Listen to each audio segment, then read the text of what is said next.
Ayo. Ayo. Ero. Ero. Ero. Ero. Ero.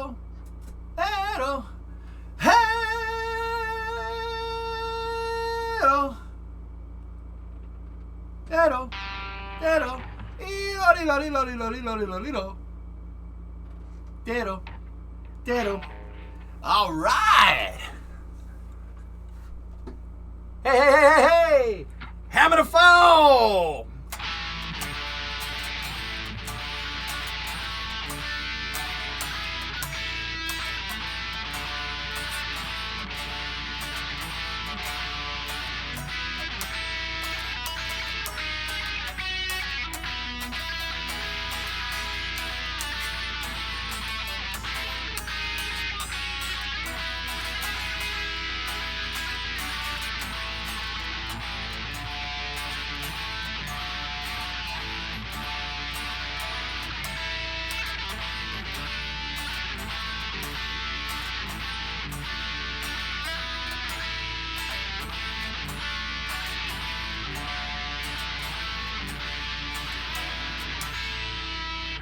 I don't know how to play the rest of the song.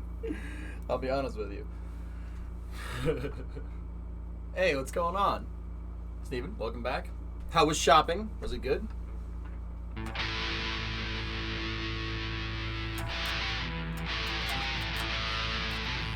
doesn't sound right. It's hard to make the guitar sound like Brian May, man. Bill, what's going on?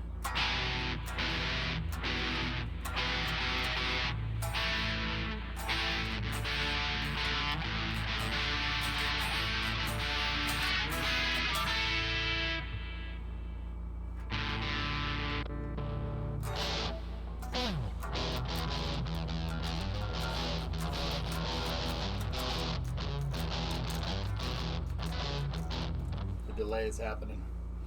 Delay is happening again. 5 more minutes of this, I'm gonna get mad. It's not my fault this is happening. Marty, what are you doing to me? I fixed my electric pallet jack using car battery cables. From OSH. Nice. Here, let's try this.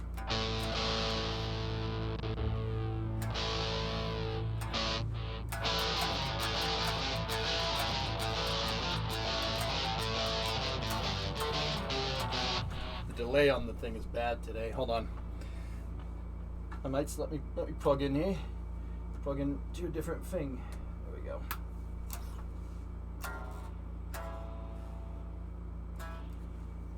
Huh. No sound, huh? That's bizarre. Why would it do that? And now it's back, huh? Take your finger and hover it over any string on the 5th, 7th, or 12th frets. What, harmonics?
It's open E.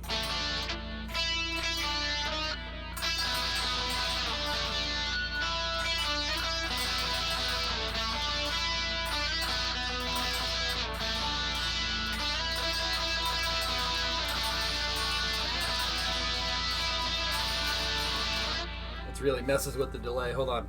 Let me take the headphones off.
The harmonics reminded me of that song.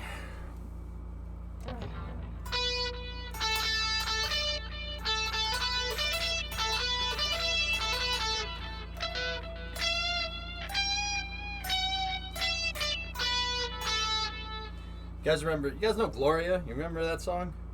Did you hear what happened to Bitcoin and Dogecoin last night? No.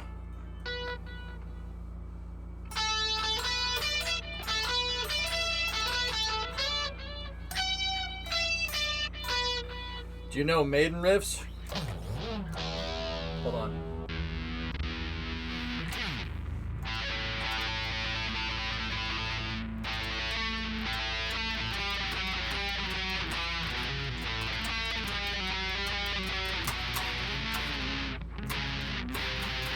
There it is.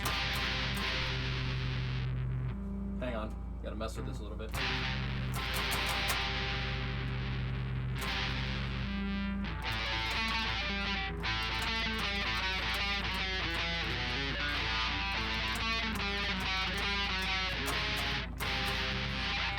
There it is. It's that one.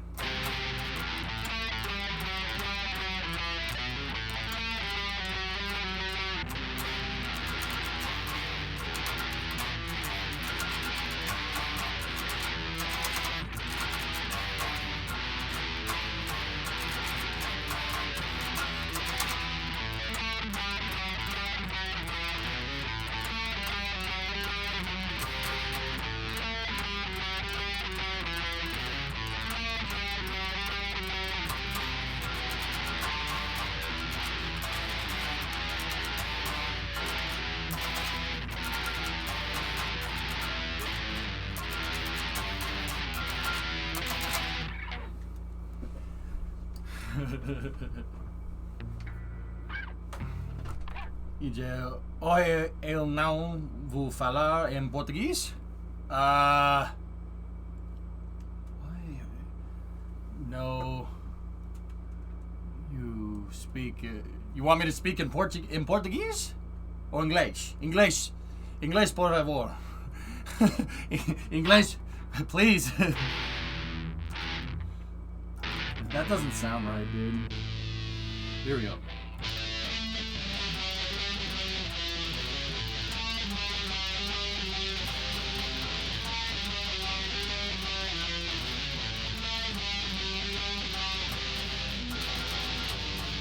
That still doesn't sound right. Klingon, please, or Elvish. Kiplach Yargnit. It is a good day to die, but the Yarg is not yet over.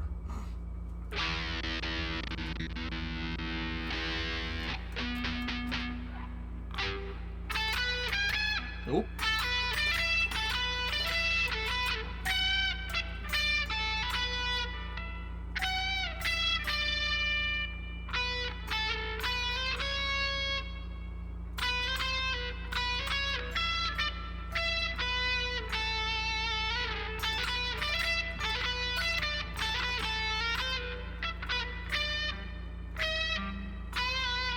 I forget how to play it.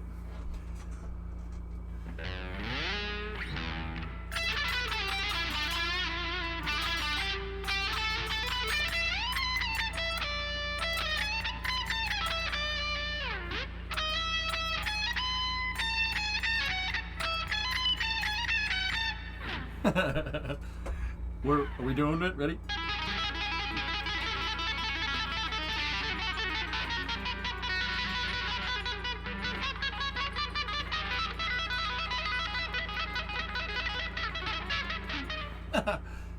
The Klingons. The Portuguese of the local bubble, huh?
I can't get that part right. Hold on.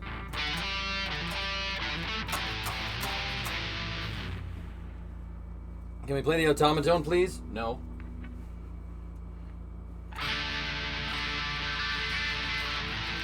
Don't compare me to Slash. I suck compared to that guy. I suck compared to most, dude. I'm not very good at this. But I enjoy it, and that's what counts. Here, I'll try to play the sound of my people. Ready?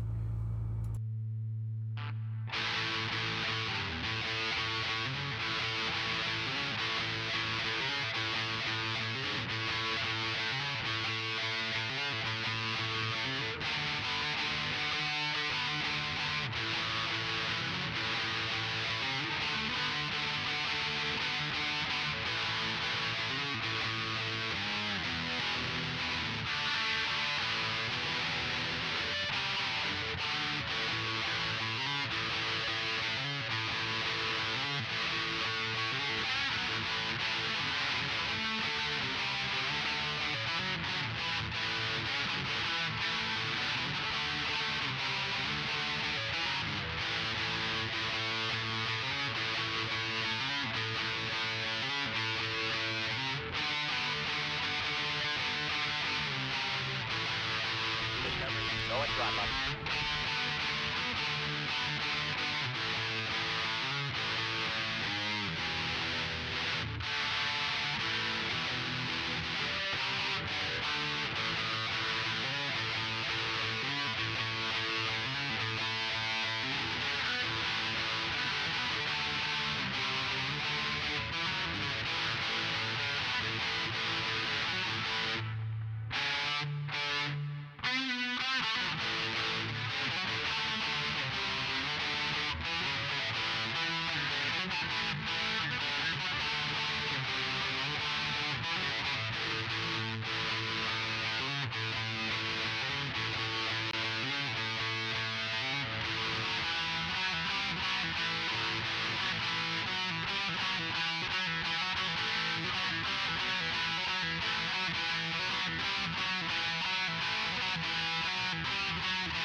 Oh, I can always... The break is weird because you got to time it with the organ, so... it goes...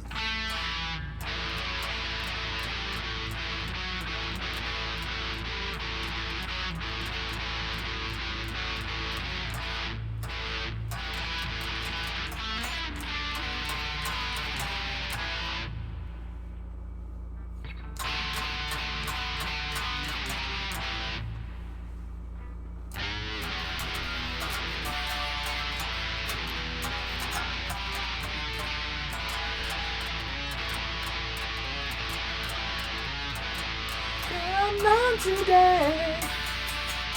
Pick you up and take you away. Get down tonight.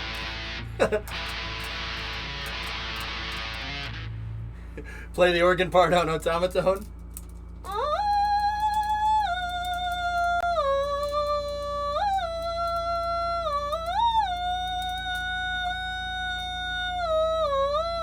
I forget how it goes. Down. So it's here. Let me switch it over here. Nope.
All right, Jadam.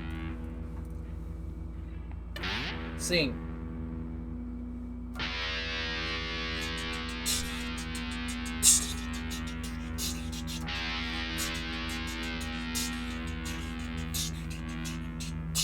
A modern day warrior, his name's Tom Sawyer. He floated down the river on a boat with a random guy.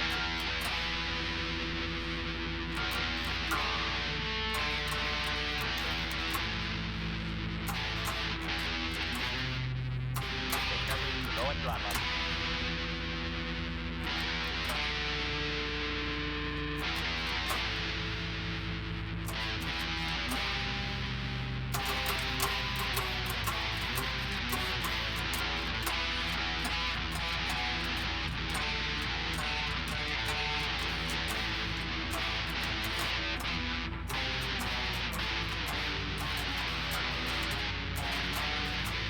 That doesn't sound right, dude. Something's droning in the background. Hold on.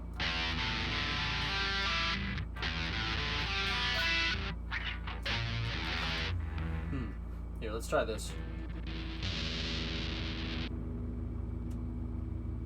Let me mess with it.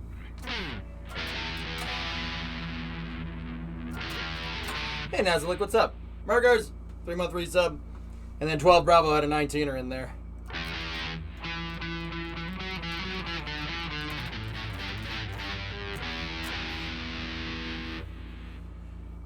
Gotta put yourself in the music, but it's the intermission, man, dude.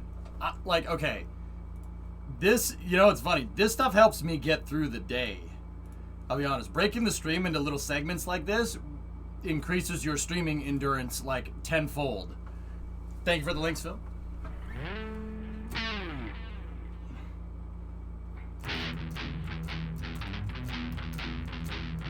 Just gotta get in the mood. Fanta?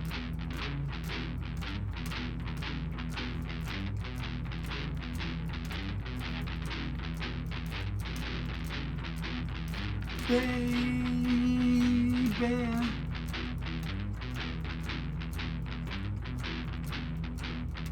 baby,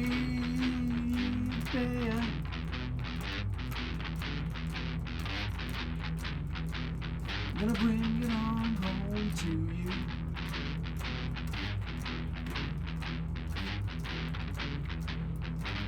Got my ticket, got my road. Gone high down the road. Ooh, take my seat right way back. Ooh, watch the train roll down the track. Gonna bring it on home.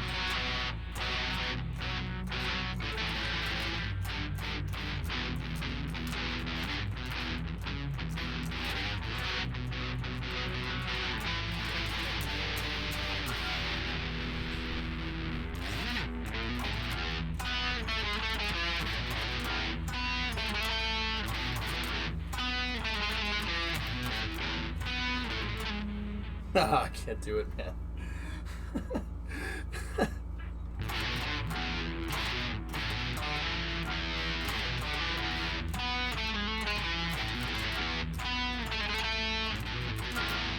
I screwed it up again.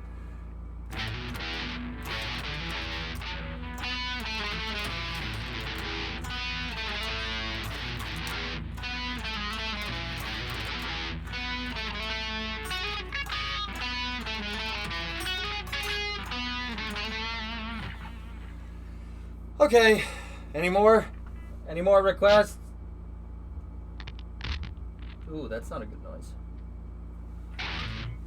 I'll do one more. Freebird. La Villa Strangiato. I can't play that, dude. I'm blanking on it. I'm blanking on it. Hold on, I gotta listen. Iron Man? Iron Man. I think I know that.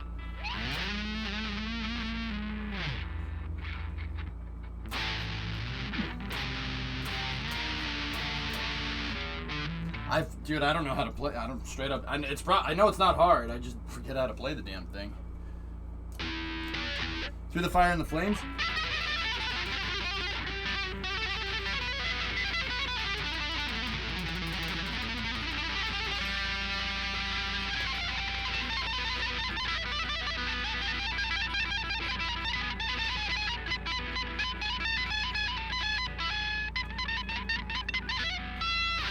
There's Through the Fire and the Flames. I got you. I got you, man. Do Robot Rock. I don't know that. Any Tool songs? No. Thunderstruck. Okay, I know that one.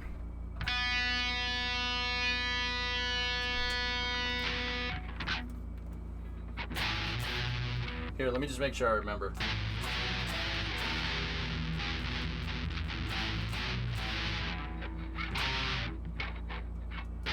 Is this? Hang on.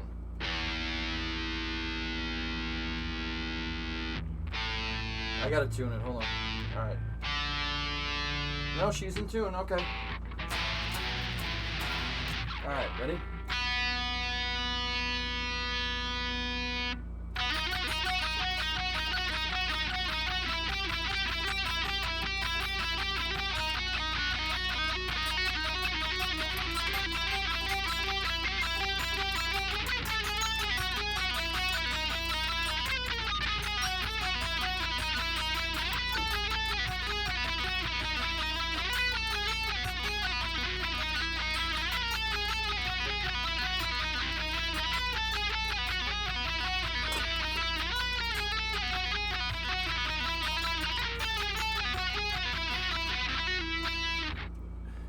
Where does it go from there? It's like, I was cold!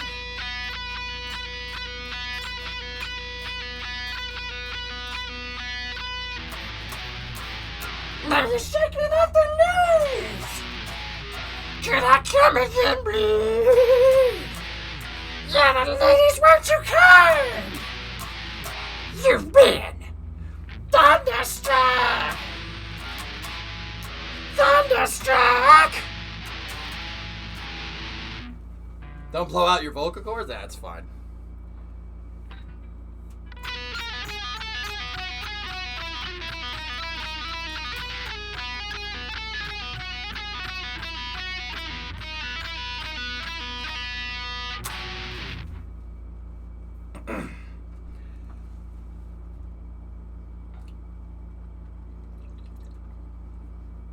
Dude, I can get that voice. Hold on.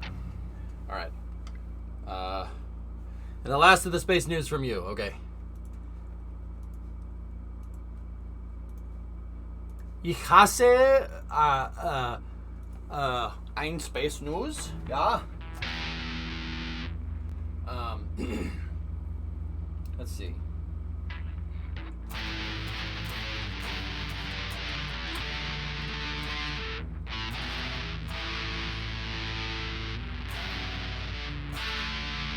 Here we go.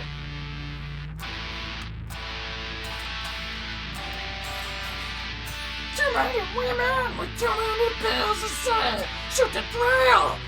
Let it kill. I got my gun at the ready. Gonna fire it real. Yeah.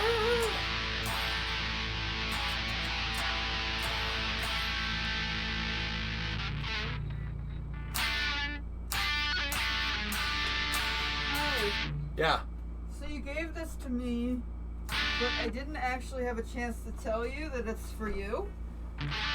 And it's one of those alarm clocks on wheels. It's an alarm clock on wheels. Yeah, and you hit it and it'll fall off the table. And then you have to get up to chase it.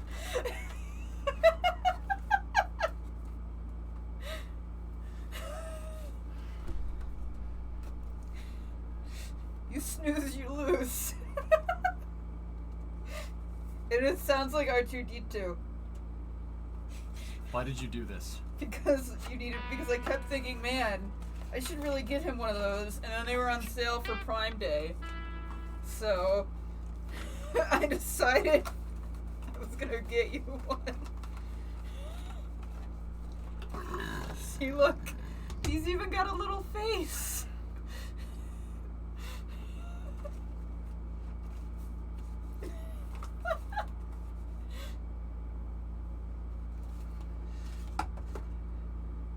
Aren't you excited to wake up to this?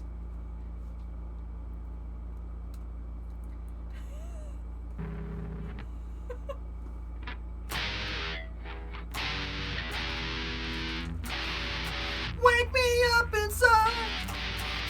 Wake me up in the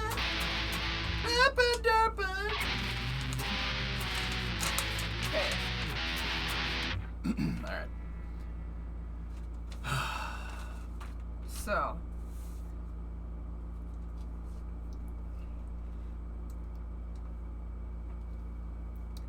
Does he need batteries? How do you say I don't want this in German? Nein lebe. Nein. It's a 9. Does he need batteries?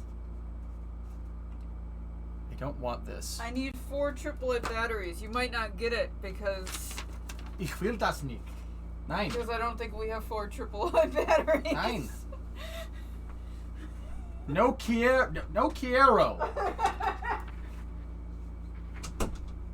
Não precise. Não precise.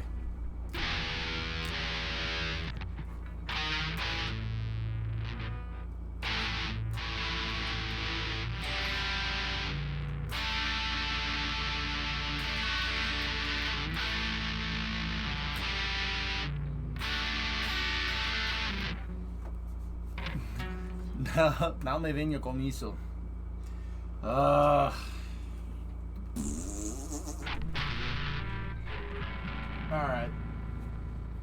Hi. Primo is the best. Yeah. She ain't bad. She left the damn box here. No quiero. Alright. Space news? Space news in Minecraft? Hashtag day off stream. Nice shirt. Danke. Discovery, go and throttle up. Hawk, 24 months. Buying that alarm clock got Jeff a few bucks closer to finishing the BE4. Be thankful. Oh dear. Oh dear. Oh dear. Hang on. Messed up the green screen. Hold on. I have to fix. There. There we go. Hungry fella? There you go. How's everybody doing?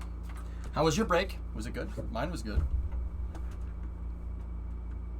No, Panta. No, we can never do that. No emotes for you ever. In fact, I'm removing all the emotes immediately. Because of what you did. Because of what you did. It's your fault, man.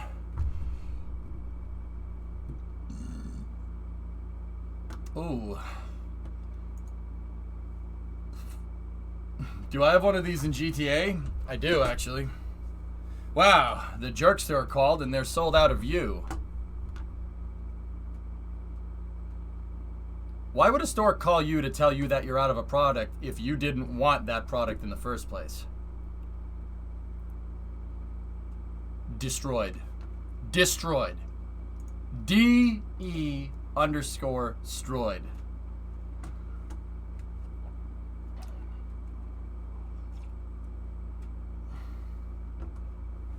Los Santos is your favorite city? Yeah. Counter destroyed because you signed up for the mailing list. That still means you wanted it. Congratulations. You just played yourself. What do you think of that, Boris? Wait.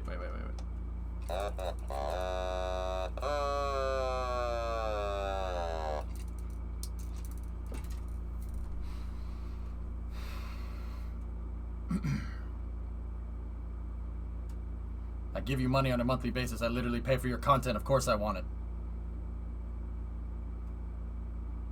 Right.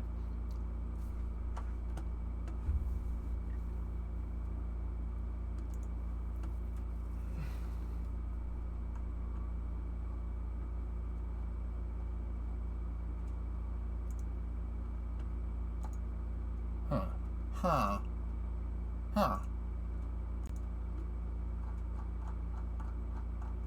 What is this? Alright, cool, sorry. If someone wants to send automated flames, we will upload them, but I'm not a good animator.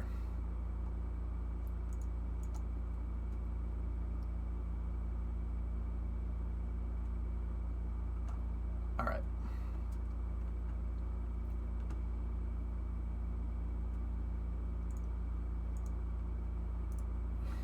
Wait, where did this come from?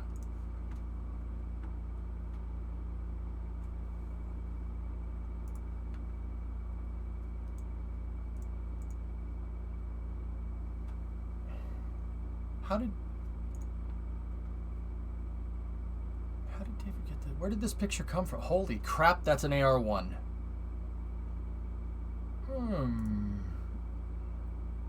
David, how did you get this? There's the hopper.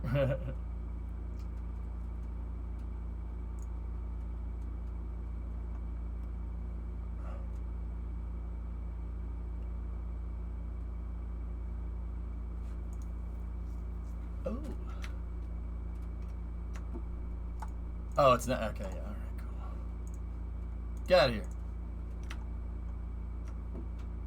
Huh? Huh.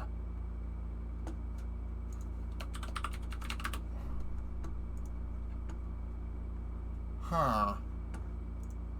Huh. Huh. Well then.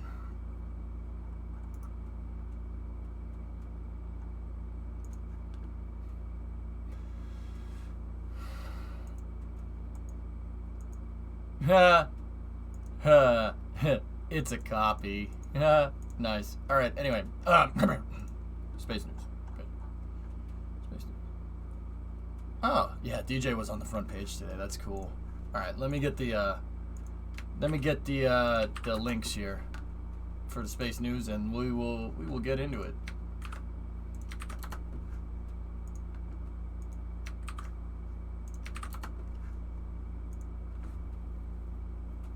Man, this white, the chroma really blows out the white shirt, huh? Looks like I belong in an Alcatraz video or something. Don't you know that God bless video? We know that God blessed the video.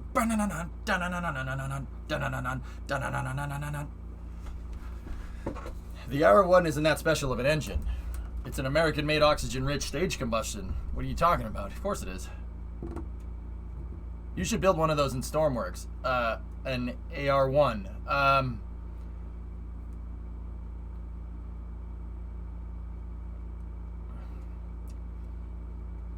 No.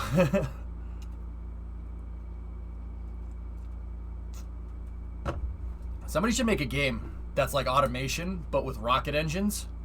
And then, like how you can take your automation cars and put them in Beam, you should be able to take the rocket engines and put them in Kerbal.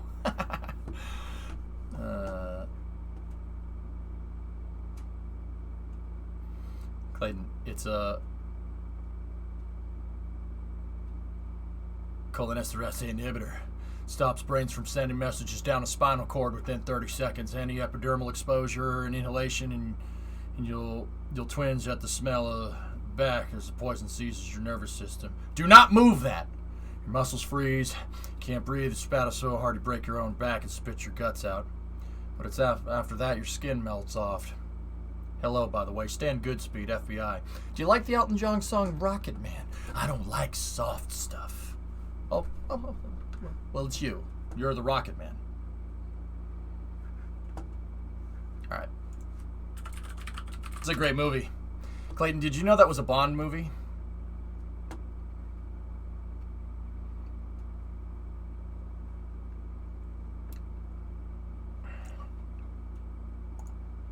Oh, I'm just gonna leave you with that information. I will die on this hill. Bond, The Rock is a James Bond movie. Yeah. True story.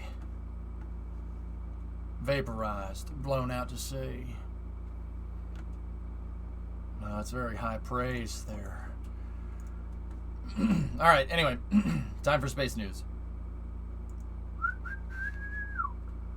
Your best. Losers go home and whine about their best. Winners go home and get the prom queen. Carla was the prom queen. Got another picture of Falcon for you. You dang space nut. When are you going back? When are you going back to school? Oh, that's cool, man. That's a cool rocket, dude. Great picture.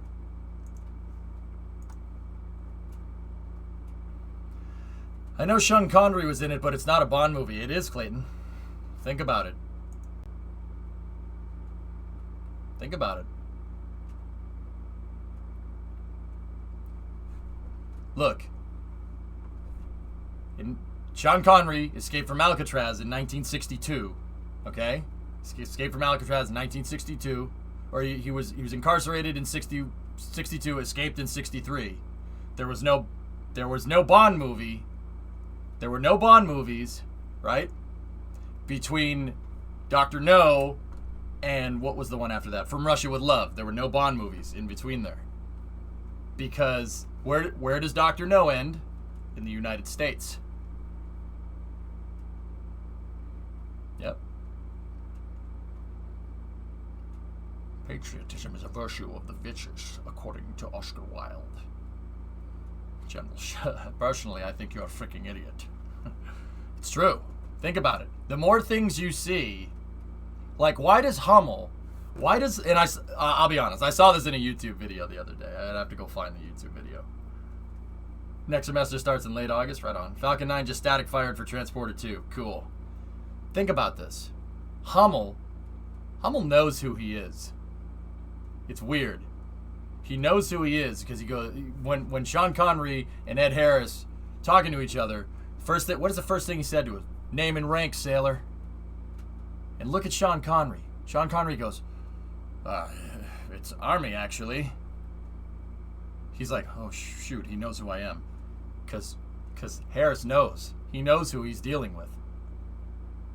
It's true story. There's small things in The Rock, small things here and there. They're all over the place to give you a hint that it's a Bond movie. This one, let me see. Captain John Patrick Mason, General Shah. Yeah, Pentax. Yeah, that's it, dude. Go watch that YouTube video. It sold me. It sold me, dude. It makes perfect sense. There are some weird theories at the end, but it's definitely a Bond movie. Discovery, go at throttle up. Project Monkey Man Gaming, 21-month resub. I'm only borrowing your Humvee. Yeah, the Penguin. That's it. Yeah, it's definitely a Bond movie. Yeah, it's true, Bram. It showed up and recommended. What do you want me to do? Kill him again? Oh, well, it's a little distracting. Can you do something about it? Oh, what do you want me to do? Kill him again? I thought that Bond was in the Navy. Yeah, exactly, Crafter. Bond was in the Navy. He was in the Royal Navy. Hummel asks him name and rank, sailor. He knows. He knows who he is. And he goes, No, it's Army, actually. And just watch that whole conversation again. You could tell that Ed Harris knows who he is. He knows who he is. It's true. True story.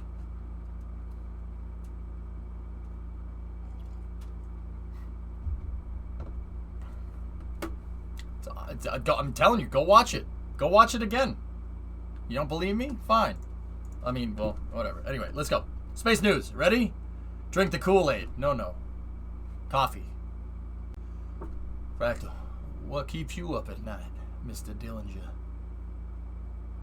Coffee.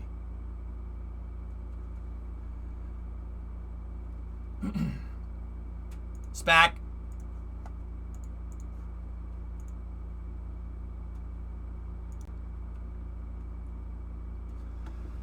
Okay, we can start off with the Russian news. That's fine. And we'll do that. Jeffrey Bezos. Jeffrey Bezos. Jeffrey Bezos. You did it. Dude, I'm back to 3 cups per day. I feel kind of bad, Karate. I feel like I kind of perpetrated this behavior.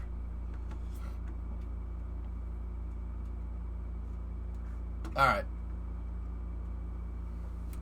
But what's this? Yeah. Haha, now it's work. Okay, ready? Boop. Let's see what we got. Today, Oleg Novitsky and Peter Dubrov will replace the water dispensing and heating unit that inside of the Zvezda module, which provides the crew with drinkable water as part of the regular maintenance program of life support systems on the ISS. Cool. Neat. Alright, that's cool. No EVAs required for that. Let's see. На Космодром Байконур.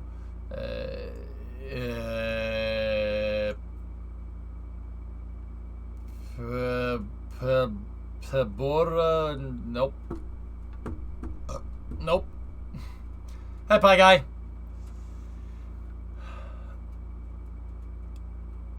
Oh, he's a flashlight stuffed in his hat. Yeah. Hey, whatever works. Oh, I know what this says. This says pieces of the Proton rocket that will deliver Nauka have started to be assembled, right? At the Cosmodrome Baikonur, the preparation of the Proton M rocket for launching the laboratory module Nauka is underway. Earlier, the interstage was mated to the launch vehicle. Earlier, the interstage docking and the launch vehicle electrical and pneumatic tests were carried out. Yep, there we go.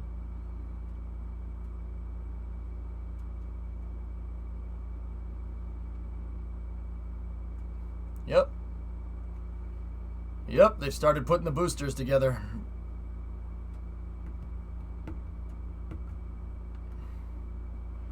Razvorchibaitia.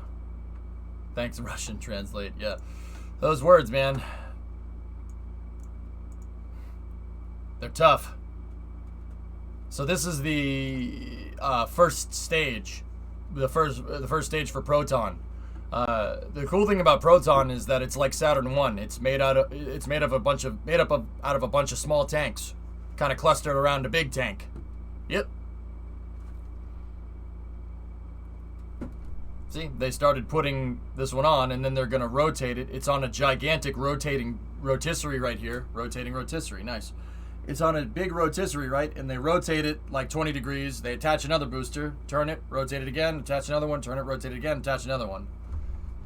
Actually, they probably attach them in symmetry to keep it all nice and balanced, but judging by, like, because they attached one up there, they attached it at the 12 and the 6 o'clock position right there.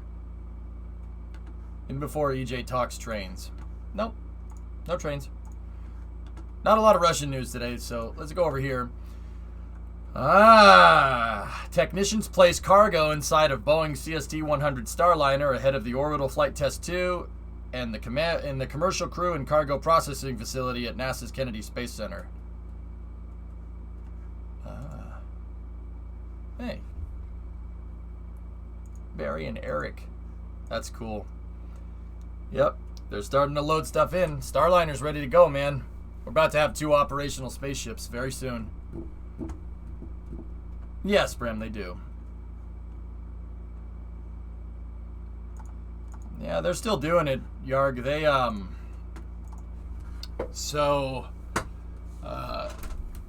after the whole incident with OFT-1 and the timing problems with the software, they had a triple redundant investigation, dude. Seriously, NASA said, what the frick, man?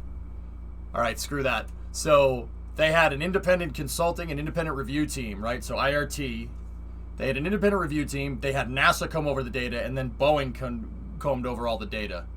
They had 3 independent reviews for Starliner. Starliner's fine.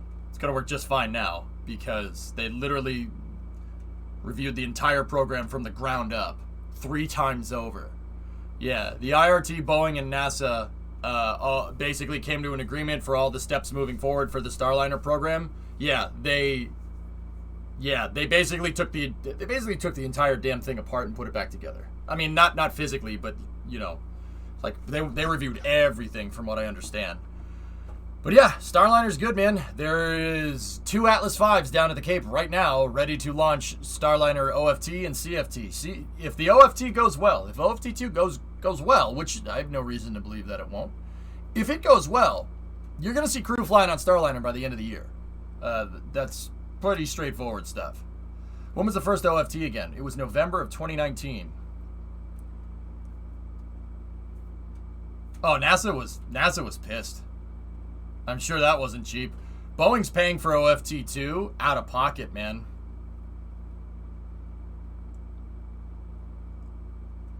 It was December? Yeah, okay, there you go, Aiden. Thank you. Yo, Roadrunner, what's up, dude? Did you see me get the heater box working this morning?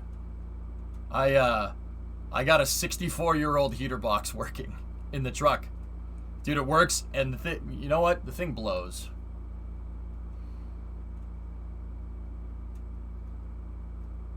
It's good that you didn't specify the end of year. Yeah, right. You're in school. Right on, man. Yeah. Yeah. Today, during the truck stream. We got the blower motor working. I got the defroster working in the truck. Oh, yeah. I'm streaming the truck every morning this week. Every morning. I want that wiring done. Because once the wiring is done, I could either A, attempt to do the exhaust and fail miserably, or B, ship the truck out to be finished to an exhaust guy. If you could get that 6-cylinder running, you can do anything. Truck launch soon. You sleeping in the truck too? It's a single cab short bed frill. I can't fit in that thing. I can't fit in it. I'd have to buy something else if I wanted to. Oh, there's that picture at the end of the truck stream that I wanted to show you.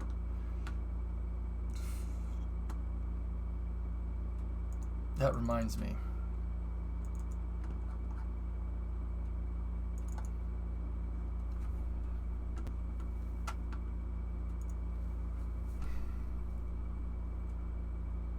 That's right, Karate. Now see that? See that 96? That 96 F250? Go and throttle up. That has an 8-foot box. You could sleep in that. Sure, no problem.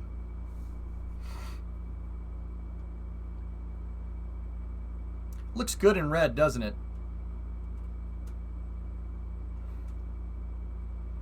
It do look good in red, though.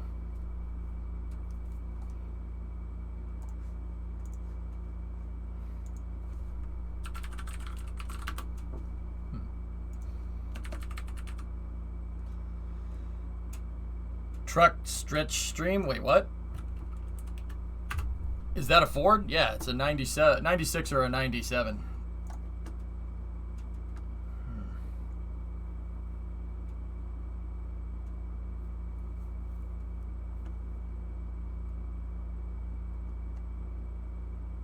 Huh.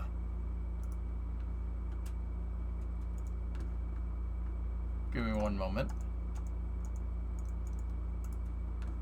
Huh.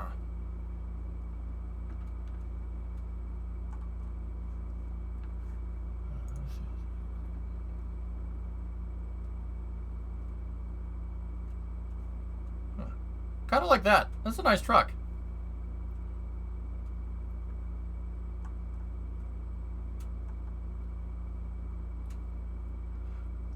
Was there ever a long bed version of the truck? Yeah, actually, they made more long beds than they did step sides. Nice, Merkers. There you go. Any space news highlights from the last month? I've been away. Oh, I got something for you. Oh, dude, you're gonna like this. Trust me. You're really gonna like this. Here. Feast. Are your eye holes ready for some candy? Ready?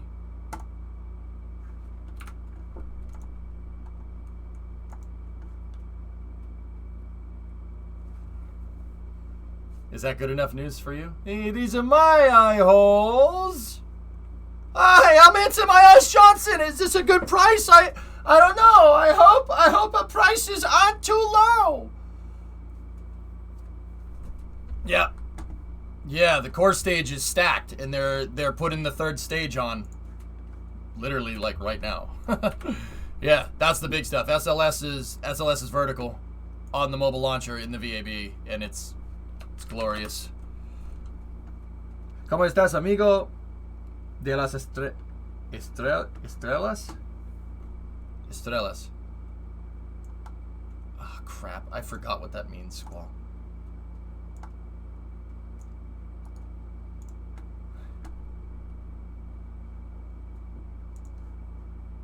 I'm the amigo from your friend from the stars. Ha ha ha. Nice. Bien. Muy bien. Más o menos. Muy bien. Yeah. Muy bien. Yeah, that's fine. It's okay. Big Chungus has left. Yeah, they disassembled her. Poor Chungus. It's alright. Off to better things. All that content of stream is the terms of service violation. Yeah, I know, right? I'm trying to find another picture here for Odin. How you doing, buddy? Has everything been good? First of all.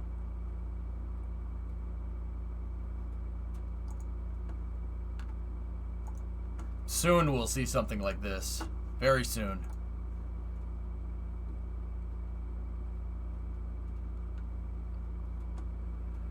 Oh. Oh. Yes. Yeah. So right here is where we're at right now. Was too little to see what shuttle integration rollout was like. Now I know what it feels like. It's pretty cool, man. We're right here. This is where we're at. So they're going to put the LVSA on right there. And then right after that, the ICPS is going on there.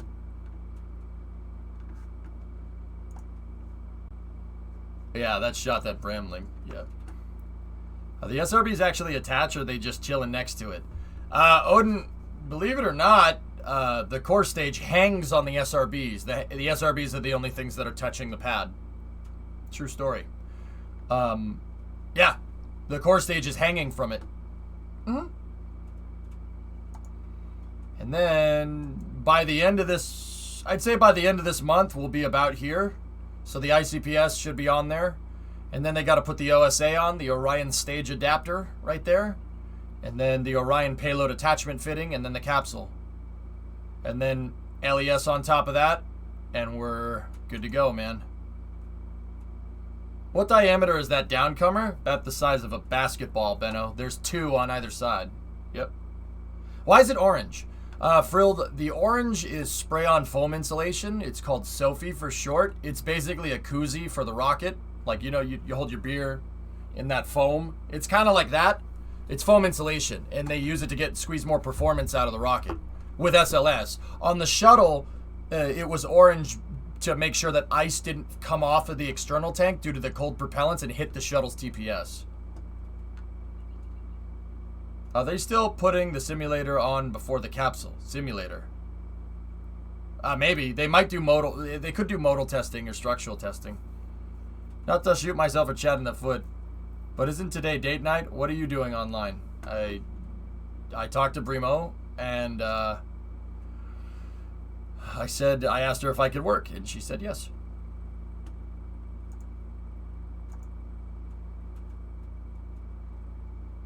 I mean, if you want me to go, I'll go.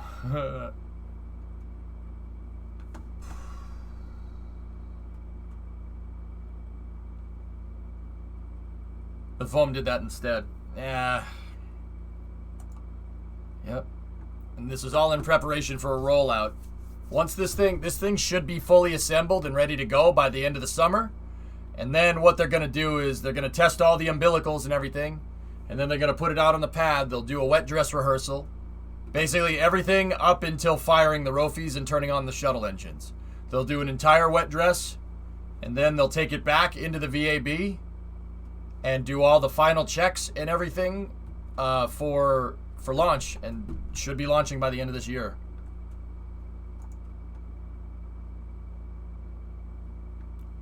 That's going to be insane when that happens. Yep, and then the crawler will move it out to 39B. It'll place it down on the pegs. This is missing some parts, I'll tell you that right now. This render's missing some pieces.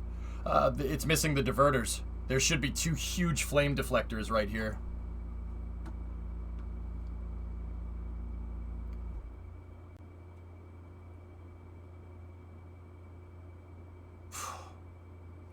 So you have hydrogen vent line right there, vehicle stabilization system right there, and then liquid oxygen vent line. Well, the LOX vent line is on the forward skirt. You don't actually need it. That's just the VSS right there. This right here is basically a holder that holds the entire rocket in place and make sure it doesn't tip or anything. And then up here you have your ICPSU, interim cryogenic propulsion stage umbilical, which has a hydrogen and a liquid oxygen line, and then it has a hydrogen vent line right there too. That's cool because it's all modeled. There's no LOX vent line. The LOX vent line's out over here by the American flag. And then they have the Orion power umbilical right there and the crew access arm. And then we're good to go. Down here is the tail surface mast umbilicals for the liquid oxygen and liquid hydrogen. That's where they fill it up with fuel. And then the SRBs don't have any umbilicals because they're SRBs. They don't need to be fueled. They're fueled right now. If they were going to barge land SLS, how much bigger would it have to be than, of course... How much bigger would it have to be than, of course, I Still Love You? How much bigger would the barge have to be? I mean, if you could figure out a way to ignite the RS-25s and air start them, not much bigger. I'd be curious how this thing is going to land. It's not designed to carry structural load through the bottom. The structural attachment point is up here. So you'd need to have a landing leg that somehow attaches to that. Yeah, I don't know. Yeah, I don't know how you're going to do that. Just catch it with the tower. Actually, Phil, that would probably be a better idea. I'm actually serious. I'm telling you, SLS's structural attachment point for the core stage is right there. The core stage is designed to be it's hanging on the SRBs, guys. I'm telling you. Here, let me go into my shuttle pictures here, and I can show you pictures of the umbilicals. This is from the external tank, but the external tank and the SLS core stage use the same umbilical. There's, on the insides of the SRBs, there's a gigantic pin. The pin is about the size of like a parking cone almost. It's freaking huge. And that pin goes in there. It slots right through. This is the structural mount for the external tank. The external tank and the shuttle are hanging on the SRBs with the shuttle. Shuttle ain't touching the pad. Neither is the tank. See? This is the only part that's touching the pad. Sorry. Yep. See? There's the attachment point. Right. Okay. Yeah, I just want a big start menu. Sure. Absolutely.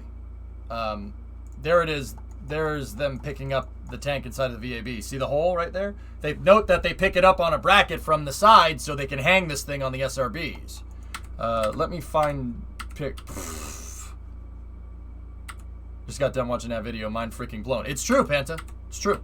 I'm sold. Sold for me. Oh my god. It's so cool. I'm sorry. I'm geeking out. All right. I gotta find the pictures before. Okay, so see, every external tank and every SLS core stage will have this.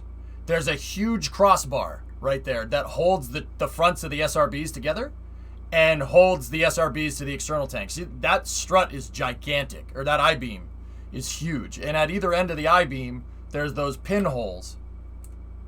See? How did that Atlas Centaur sneak in here? Let me find it. I have a rotating service structure. Oh, man. Huh. That snuck in here. Where are the dang SRB pictures? They're in here somewhere. Too bad Kerbal had never included that piece. Was that a Baran? Yeah, there's a picture of a Baran hanging around in my shuttle folder. Don't do this to me.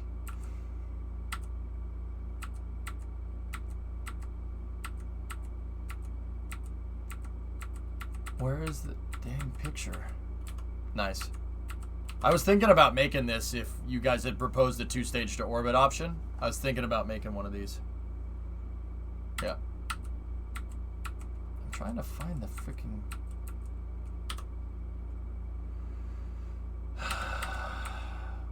There's the MPTA, main propulsion test article. They want to make something like this with SLS. They want to make the same thing so they can test engines better in an integrated fashion. Nice. There's the SRB. There's the pin. See it? This is, that isn't the best picture. There's the mount, and then the pin goes right in here.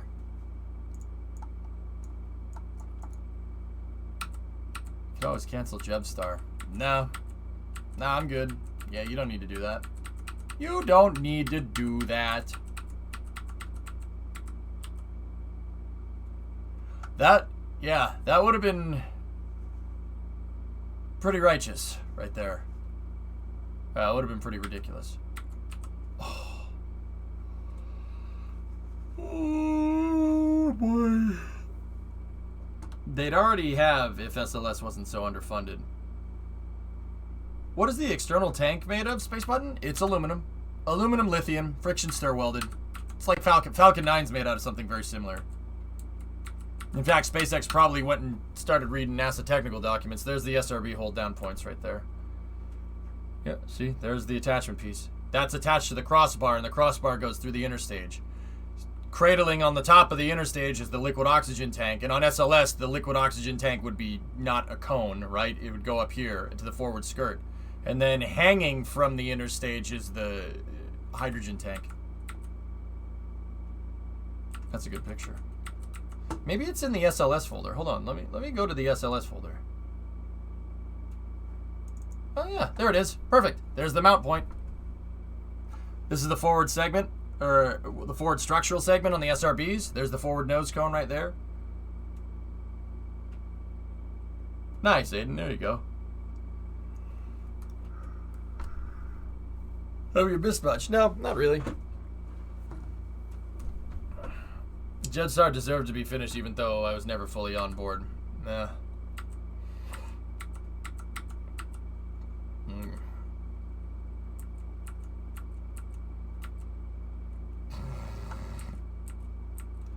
She's a beast. There's the LVSA, there's the mobile launcher. Charlie Duke. That's cool.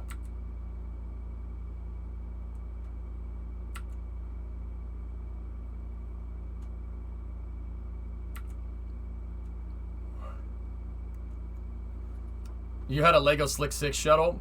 Nice, Kyron. There you go. Oh, that's so damn cool. So this is Core Stage 1. These are all Core Stage 1 assembly pictures that I've been collecting over time. Is your website dead at the moment? Anyway. So yeah, Odin, that's... Nope. That's kind of where we're at. That's a big thing. Starliner's getting ready to fly in about a month, give or take. Is NASA doing anything near Venus? They just funded 2 Venus missions for 2026, Chaos. Yeah. I mean, it'd be rude not to, mate. Alright. So, Rocket Lab here. Good things come in threes. This week we installed the strong back for our 3rd launch pad, Complex LC-1B. Hey, you copied my name. Operating 3 launch pads across 2 countries means rapid call-up launch capability and enables back-to-back Electron missions. Twins, Basil. Twins.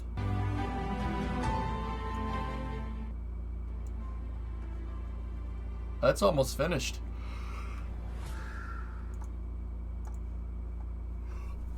Cool. All right. So next bit of space news here. Exim Bank finances SpaceX launch deal. This is coming from Jeff Faust over at Space News. The Export-Import Bank of the United States has arranged financing for SpaceX for the launch of a Hispasat satellite. The first space deal the bank has done in 6 years.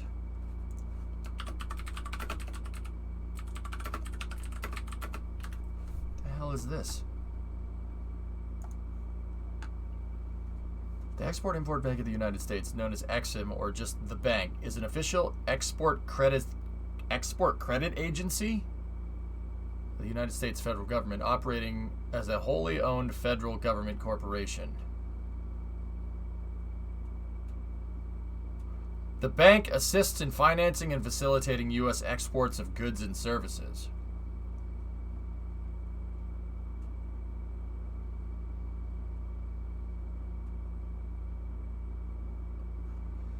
Founded in 1934, the EXIM Bank was established by an executive order by...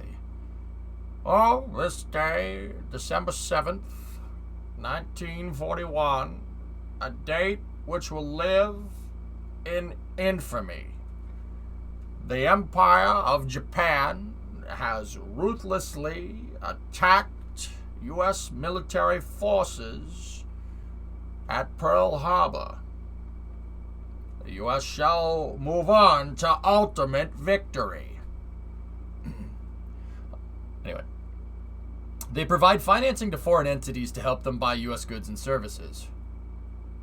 Well, I guess that works for SpaceX too now, granted. That's cool. Almost 80 years ago. Don't ever forget that. And we, yeah, I think it would be a very, very good thing to say. Yeah, we don't ever want that to happen ever again. Yeah, let's go with not doing that. Yeah, let's not do that. How about we don't do that? That's actually a pretty good impression of the President of the United States. Thank you. Kyron, the ending of that speech is actually really, it's like, whoa. Whoa, I feel like I'm in Highlander right now. They financed a lot of satellites for international companies, but stopped in 2015 after the GAO market kind of died. Hi, Daddy-O. Hey, Dasbu, how are you? Can you do an Arnold impression? Yeah, of course I can do an Arnold impression. What do you think I am? You think I'm going to sit here and do random things all day? No, I'm going to sit here and lift things up and then put them right back down immediately. Don't give me your sass. Are you winning, son? Are you winning, son? Today I learned my birthday is on the anniversary of Russia entering World War II. Ouch. You sound like an angry total wolf. Yeah, Dredd, well, you know, today was just not the day for us. Yeah, we screwed up the strategy, and that little weasel, Christian Horner, the little weasel, he came over and he beat me at my own game today, but I assure you we will come back with full force and we will crush the competition. That little weasel. Show us your desktop wallpaper? Why, Zig? I don't want to show it to you. I'm just kidding, man. Here, I'll show you. Like, dude, it's a picture of the shuttle launching. I'm not going to do it.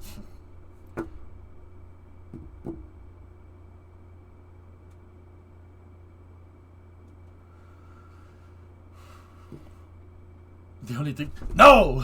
No! Wait a minute. Do I have the... Hold on 1 second. No, I don't know where they are. Dang it. Dang it. Give me 1 second. Give me 1 second. Give me 1 second. I'm still here. Ah, there we go. Yes.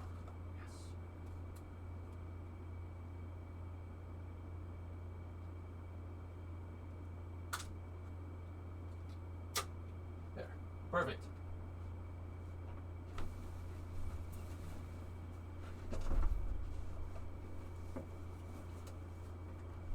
No! No!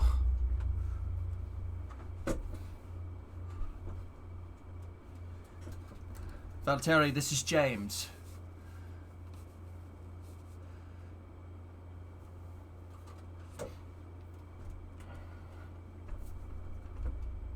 Why, hello, I'm Toto Wolff. I'm the CEO and team principal for Mercedes-AMG Patronus Racing. You look like that guy from Half-Life, Gordon Freeman. Don't just sit there. Pick up that gun and shoot it, Gordon. Gordon Freeman. Dude, I'll take Gordon Freeman. That's fine with me. It's pretty good, man.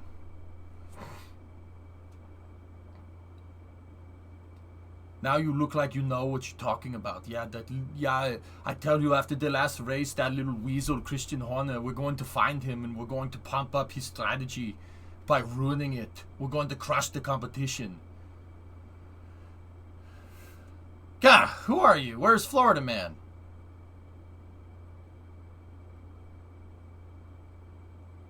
Alright, we're gonna go do the rest of the space news now. Alright, so Import-Export Bank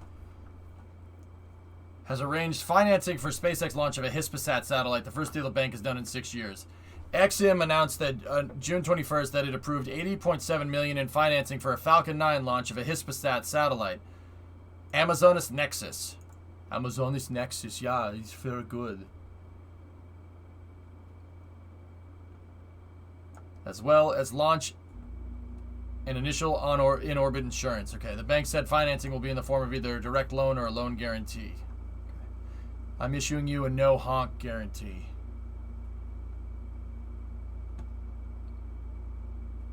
The Spanish operator announced in early 2020 it had ordered Amazonas Nexus from Thales Alenia Space. The 4,500 kilogram satellite will replace Amazonas 2 at 61 degrees west in geostationary orbit.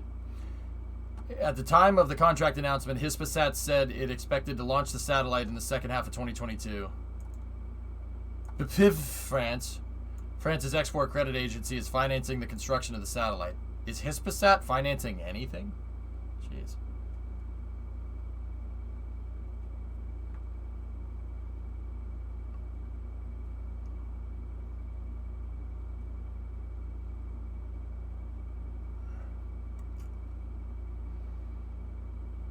The deal was notable because it was the first space industry deal financed by Exim since 2015.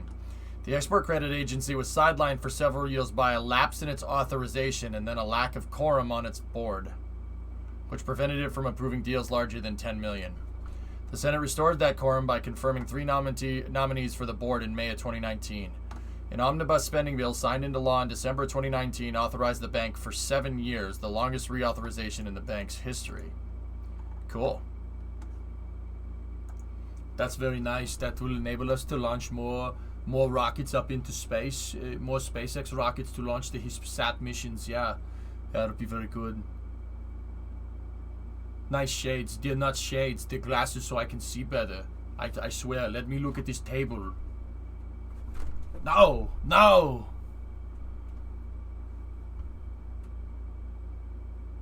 Amazonas is Jeff Bezos' alter ego.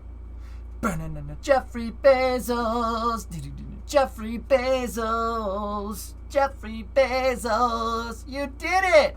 Congratulations! Glasses look good though, for real. They don't do anything. They're just 3D glasses with the thing popped out.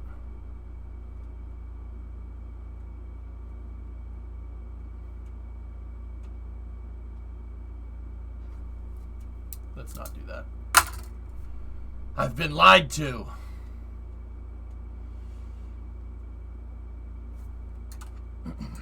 Okay.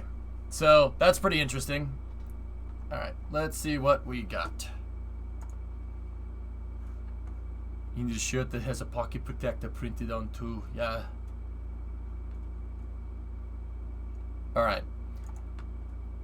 Geo report this month. Okay, so we covered this yesterday. What's Tori Bruno have to say? Sadly inaccurate. I.e., when BE4 paces completion of Vulcan, as is typical in rocket development, there are no igniter technical issues. We will fly when our payload is ready. Destroyed. Literally what I said yesterday.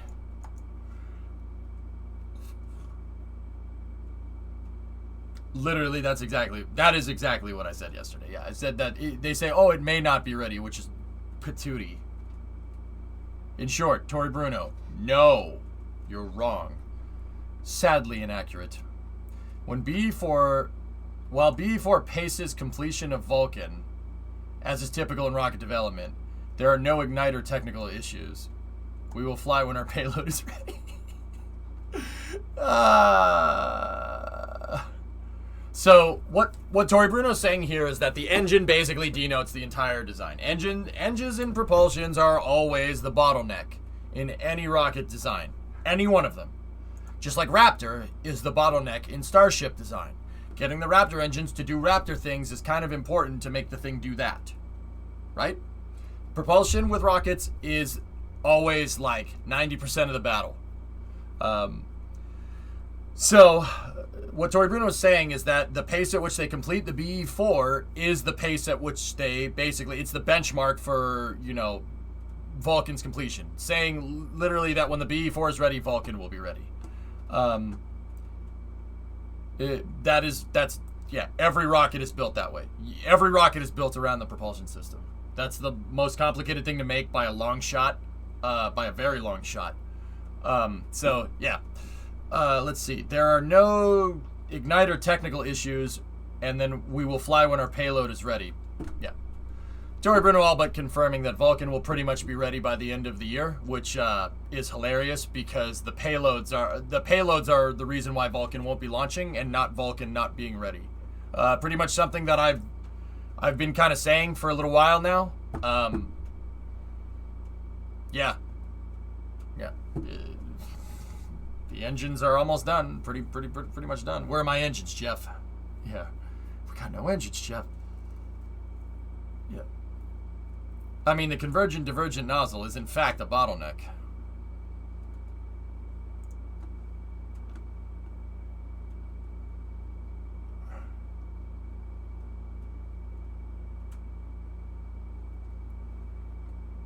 I mean, you're not wrong. Did you watch the newest episode of Rick and Morty? Yes. What's that guy? What's the guy's name? Mr.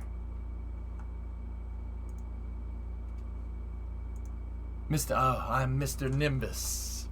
I control the police. That's funny as hell.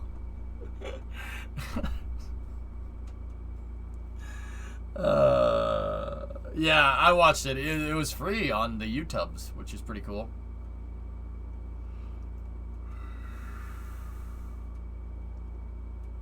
I am Mr. Nimbus. Mr. Nimbus. Yep.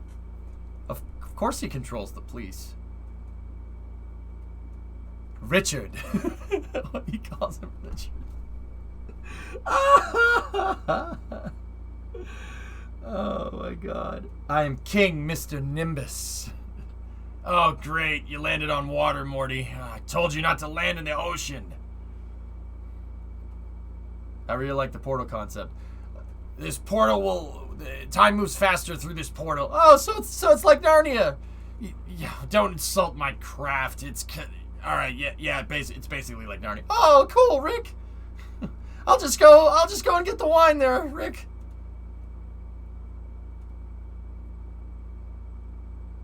Yeah, it was pretty funny. I laughed.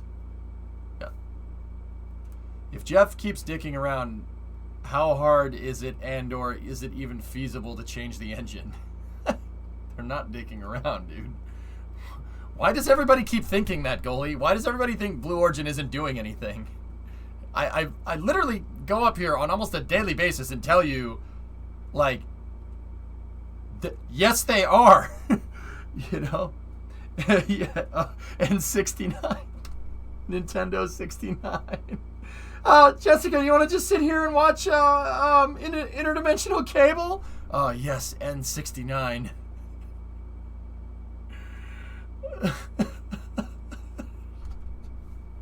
I forgot about that. Dimitri, that's the best. The N69.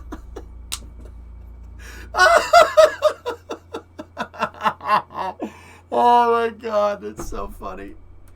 Did a new Rick and Morty season just drop? Yeah, the first episode of season 5 happened yesterday. Yeah, Plutoni says it later. He's like, yeah, you know, all I do is just sit back and N69 all day.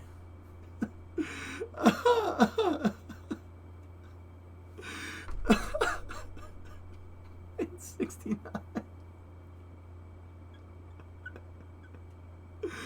It's so stupid. People are getting spoiled on SpaceX coverage. It's true, Kate. It's true. Shut up. I've not watched.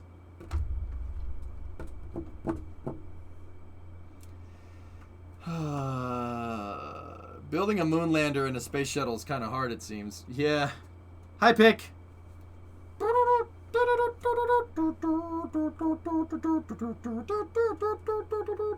Alright, anyway.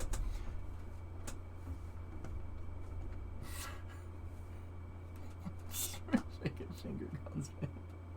The finger gun. Okay. Don't spoil it, guys. There are people that haven't watched it. Alright, let's see what else is going on in this thread. Joey Roulette says, thanks, Tori. Are there any technical issues remaining with the BE4 or the booster, quoting GAO, or is the assessment based on old, since solved info from August 2020? The engine is performing well. Need to complete qualification and initial production. Thanks for clarifying. Any idea why the GAO misreported that? No. I know you're phasing out Atlas V use while switching over to Vulcan, but just wondering, how come you don't use an American-built rocket engine on Atlas V? That's actually a good question. Because the U.S. government asked us to use the RD-180 at the end of the Cold War to keep the tech out of North Korea, Iran, etc. Old news now. Yep, there you go.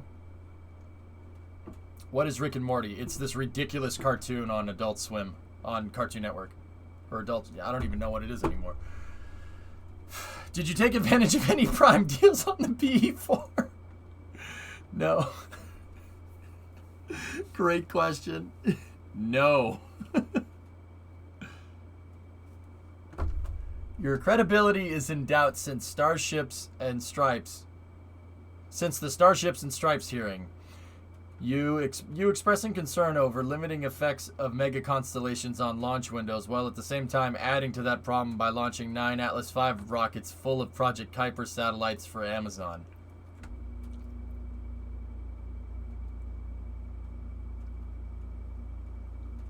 Interesting. Didn't reply to that one.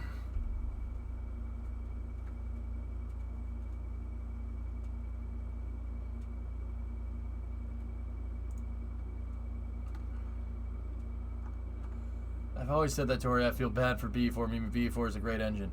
To be great, rocket engines must be in space and work. The BE4 meets neither of these requirements.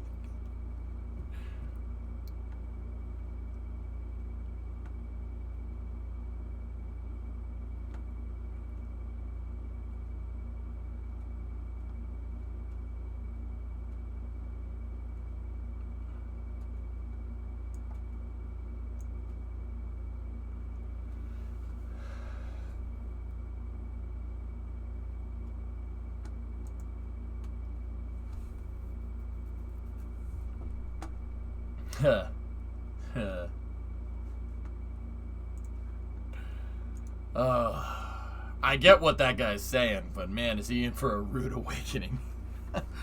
Dude, B4s are gonna start popping up like an Amazon Prime deal. Source on that? Dude, trust me.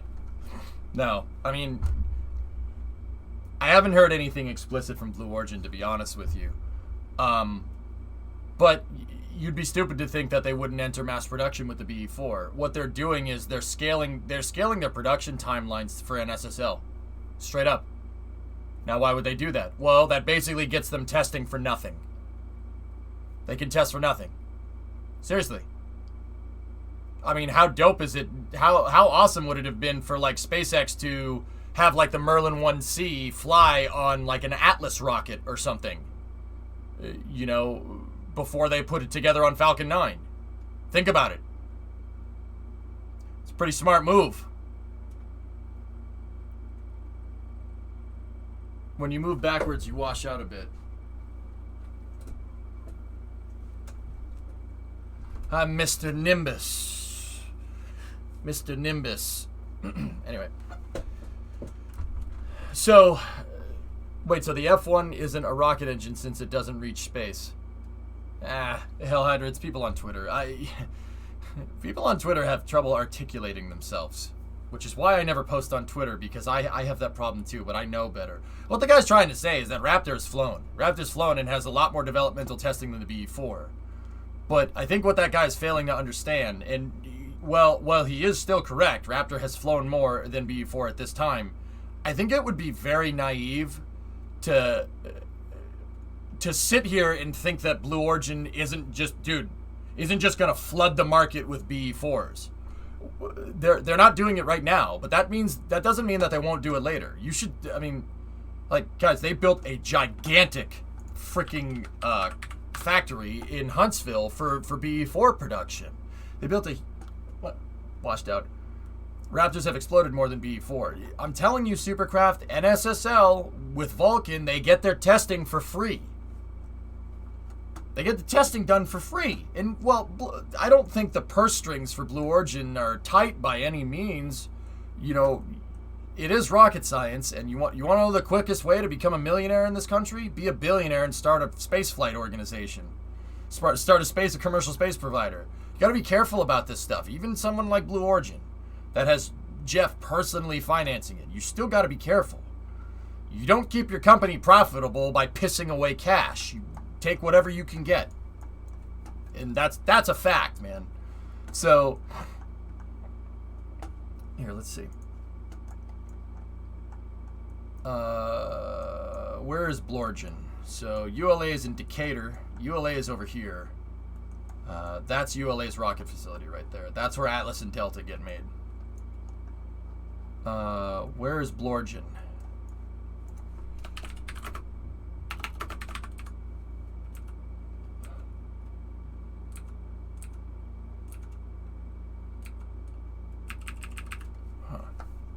It's free real estate. Like, you'd be dumb to think that... Oh, here's the Redstone Arsenal. I know that Blue Origin has the 4670 test stand at Marshall Space Flight Center. The 4670 test stand was the original Green Run test stand for the Saturn V first stage, if you really wanted to know. There's the dynamic testing stand. These are SLS tank bulkhead testing articles. Where's 4670? There's 4670 right there.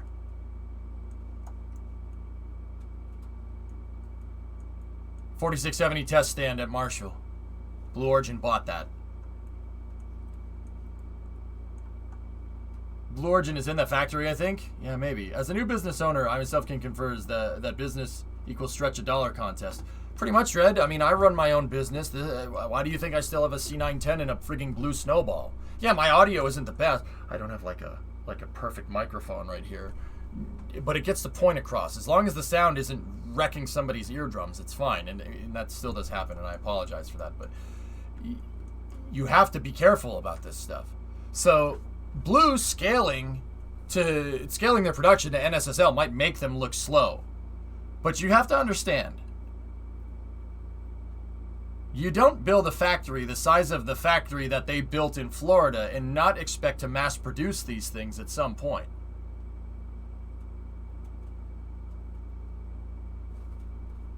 Blue Origin is in Huntsville. Yeah, they're in Huntsville. They aren't in Decatur. Made in Alabama. You know what I think Jeff Bezos should go back to Greenbow, Alabama. Sorry, the whole eardrums thing.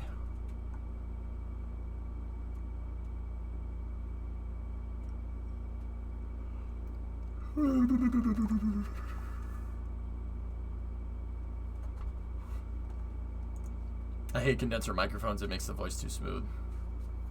Yeah. I mean, they'll crank out some BE4s, and they'll crank out a lot of them. And all these people that are saying, Blue Origin never does anything. Okay. All right. Sure. Keep saying that. It's one of the quietest streams that you watch. Ben, is that a good thing or a bad thing? You know, I really just...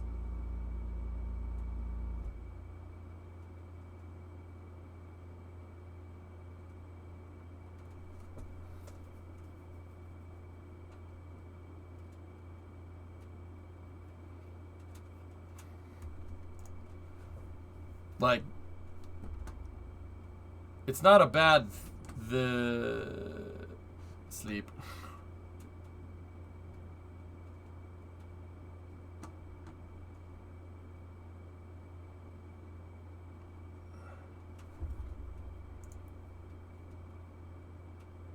I'm gonna do it now, honestly. Turn my headset up and everything else down because it's not that way for everybody.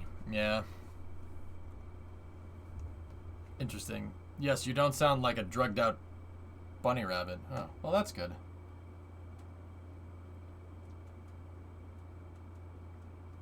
I like when you speak up. It's good for you radio listeners. Well, Triton, I do project my voice on stream. I do. That's just... It's just streaming. It's like being a radio commentator, dude. You have to speak up. Let me talk normally. Hold on. So this is how I would talk normally. I'm not as articulated. Like there's not a lot of emphasis on the words.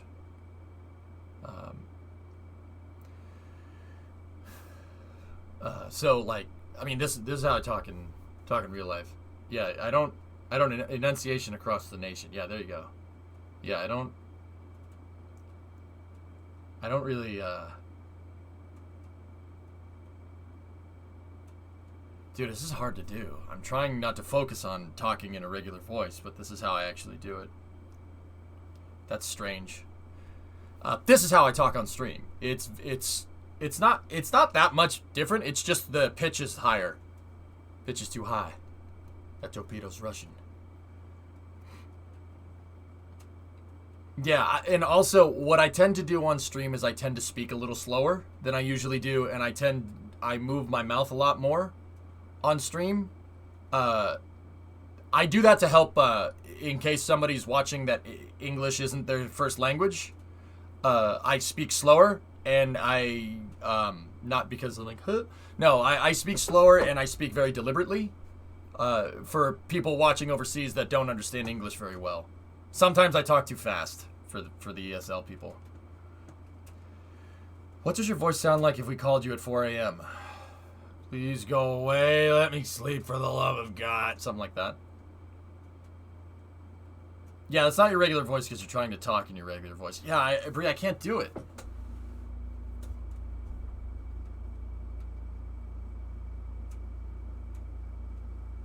The only place IRL I've talked to you was at a whiskey bar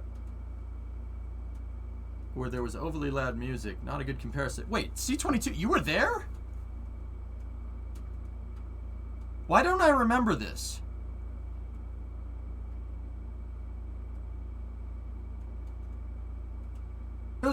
So like that was the whiskey bar. Brimo was there, and Grav Shark, and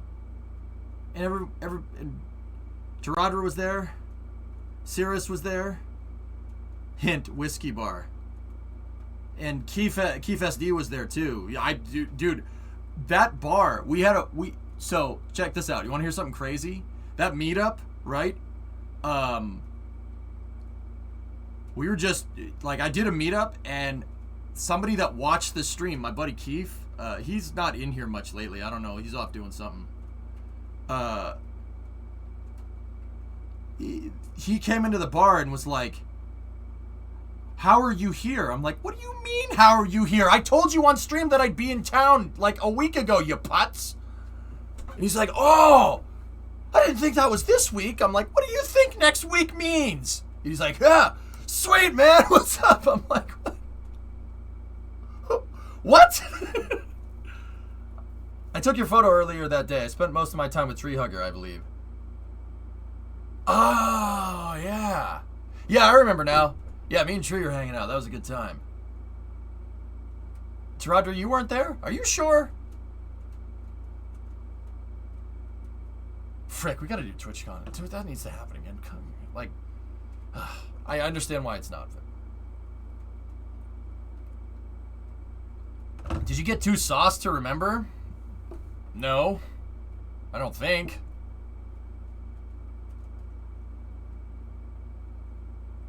We only shouted at each other in the convention center. I remember that.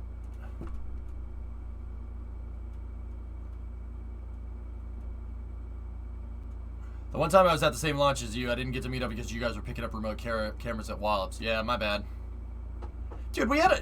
Hibbit, I should have said something. We had a huge meetup at Sonic. It was really fun. All the photographers...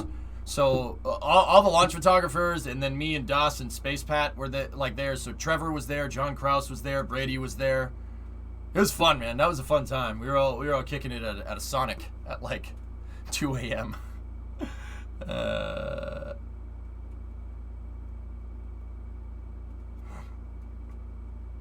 PAX West was just confirmed.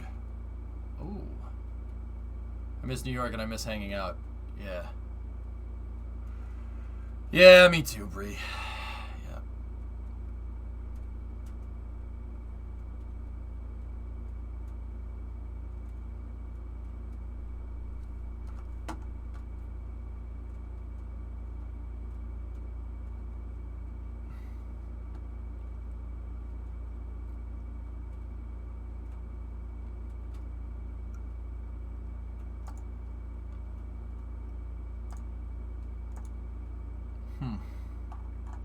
SLS meetup?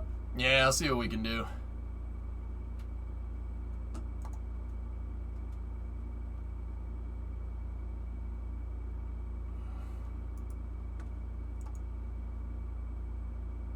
I'd like to beat EJ in a contest of wit and foam. Wit and foam? You better be ready next time you're down here. Ready for what?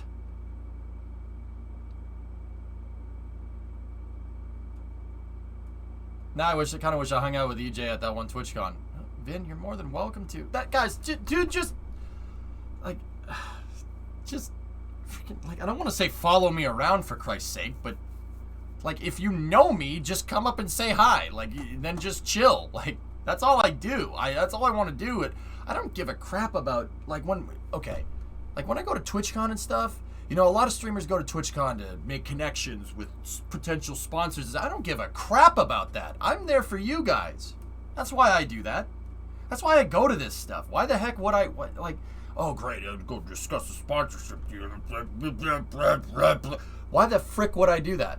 It sucks. Like, you don't spend, like, you show up for like 5 minutes and then leave. That's what ended up happening at the last damn TwitchCon, and I hated it. I didn't get any time to spend to be at TwitchCon. It was lame. I'm not doing that again. It's annoying as hell. Hey, Laserman, got your... Oh, nice. How's your day going? My day going's good. Good for you, man. Sweet. Like, it sucked. I barely got to hang out with anybody because I was in all these meetings talking with all these people, and I'm just like... Eh. The one thing I do not regret doing is going to the Miramar Air Show. Yeah, I missed an entire day at TwitchCon because Das and I went to go and hang out with... We went and hung out with the Blue Angels. Yeah, I don't regret that one. Sorry, guys. I like you, but I don't like you that much. Sorry.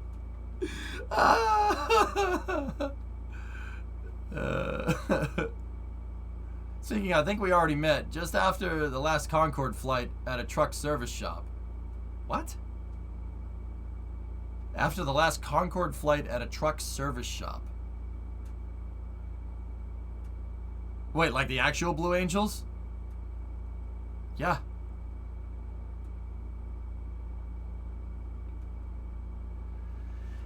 Fanglores, that we got invited on the second to last, no, it was the last day of TwitchCon.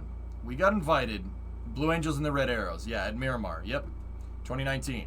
We got invited to live stream the Blue Angels, the entire Miramar Air Show from the taxiway of the runway.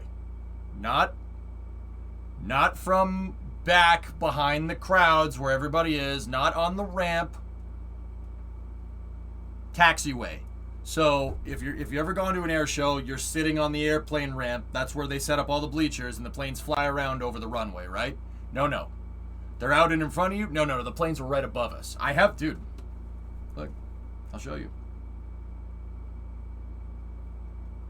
So much for fingerprint, huh, Apple? Piece of junk. Alright,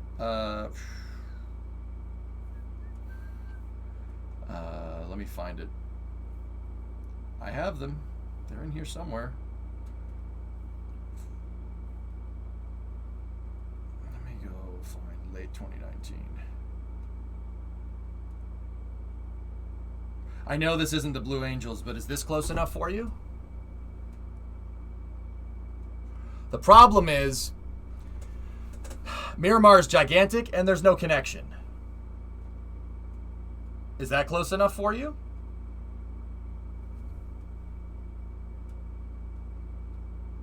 How about that?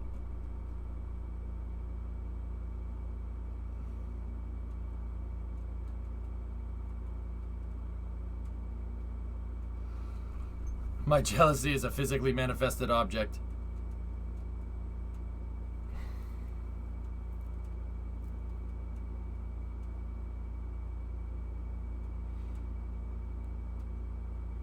It's not focusing.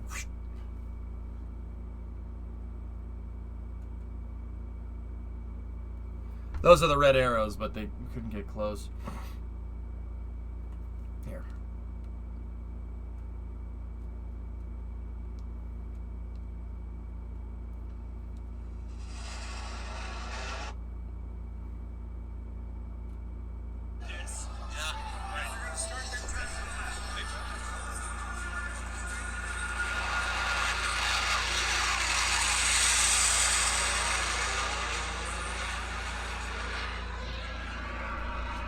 We never got to show we never live streamed this stuff, guys, because the connection sucked. But we're on the taxiway, dude. They were flying over us, not in front of us.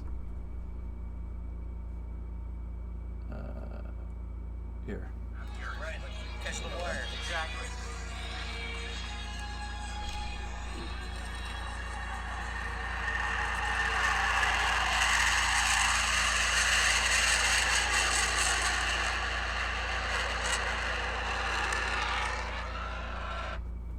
Pretty cool, huh?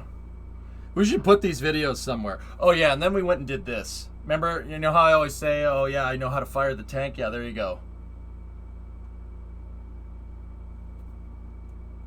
Yeah, there's me standing on top of an Abrams. We couldn't take pictures inside the dang thing, but... See? You should get a tank. You could pick up chicks in a tank. I met the Red Arrows pilots when they do air shows around North Wales and Scotland. They come to the airport, which is 10 minutes away from me.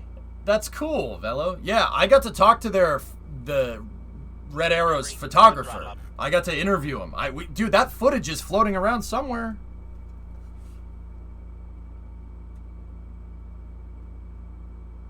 Medco, 16-month resub.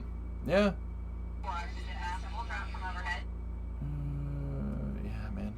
This is when the world was normal. It's actually pretty fun, man. Pretty good time.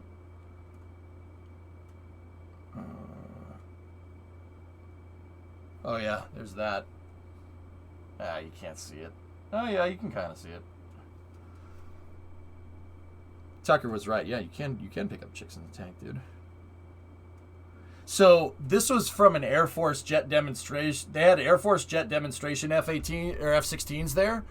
And I interviewed the guy, right? I interviewed the guy, and he's like, at the end of the interview, he's like, now, if you'll excuse me. Guy literally walked over to the F-16, got in it, started flying around, did all these crazy maneuvers, right?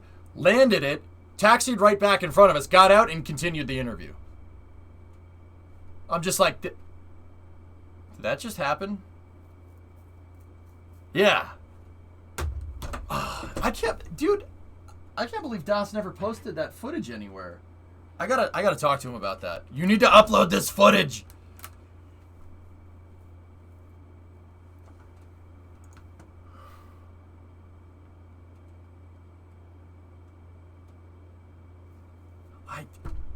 I can't believe I never freaking told you guys this.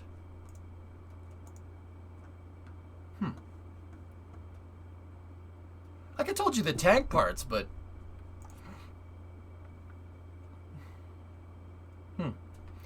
anyway, I remember the tank part. Yeah, I've said the tank part before. Drummer, I'll find it somewhere. I just have a bunch of videos. Like Das has all the footage. I don't know what happened to it. We just couldn't get a good connection out in Miramar. We just couldn't get it. We were in and out, dude, but the footage that we did get was amazing. Das had the P1000. Was that a free Abrams? Yeah, right. Nice, DJ. That's cool.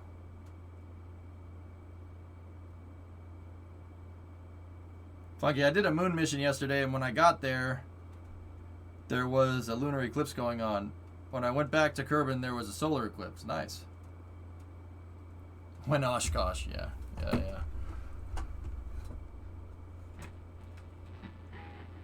Why are you vibrating, guitar? Stop it.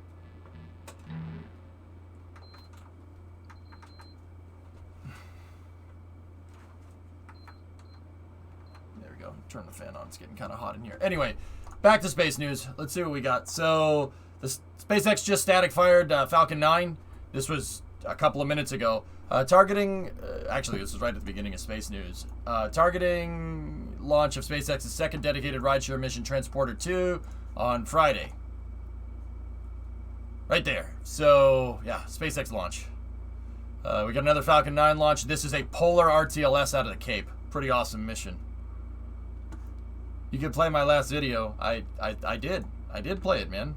It's cool. Thank you.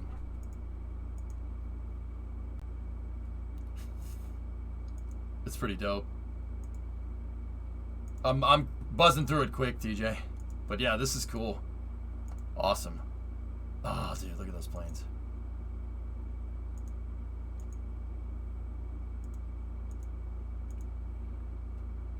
Sweet. I thought SpaceX didn't do any static fires. They static fired this one. I'm sure they had their reasons. Ever have someone come up to you and then get dumbstruck? No, it's never happened, God. I don't get recognized very often, dude. I'll be honest. Yeah, I've only been recognized in real life. So this is something that's not like a TwitchCon or PAX or whatever. I've only been recognized in the wild like once or twice. Once was at KSC, so I'm not sure if that even counts. I was at Kennedy Space Center Visitors with Brimo and my parents.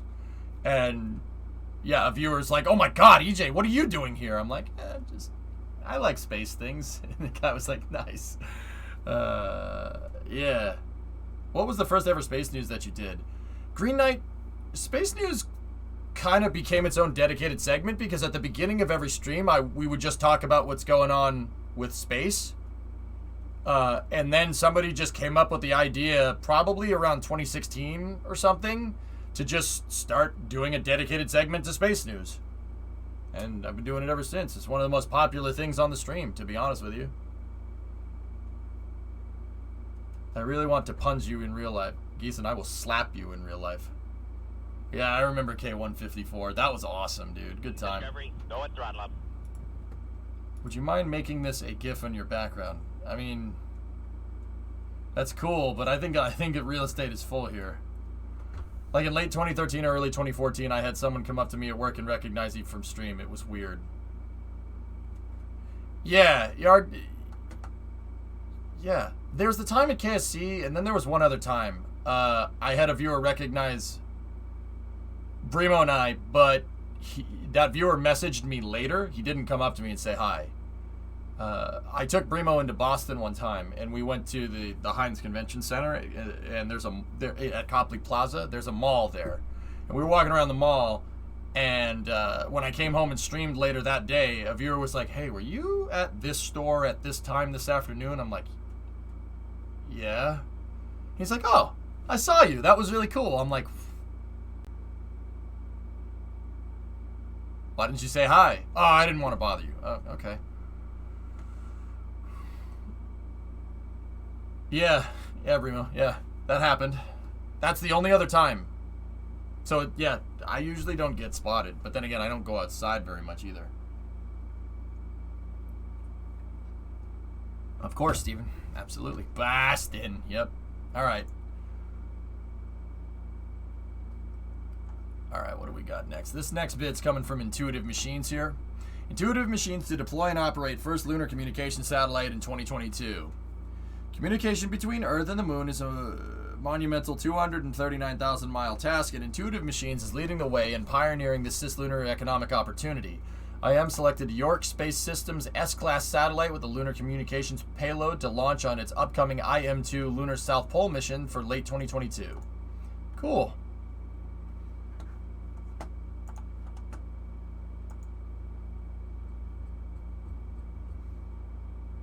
Oh, nice, Primo.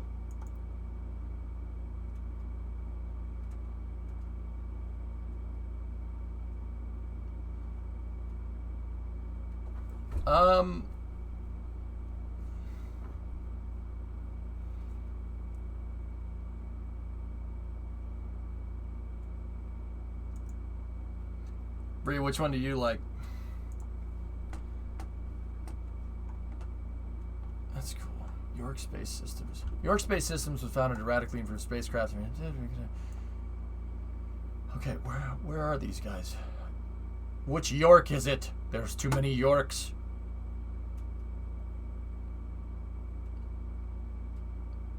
No. Is there a geostationary lunar orbit altitude? No.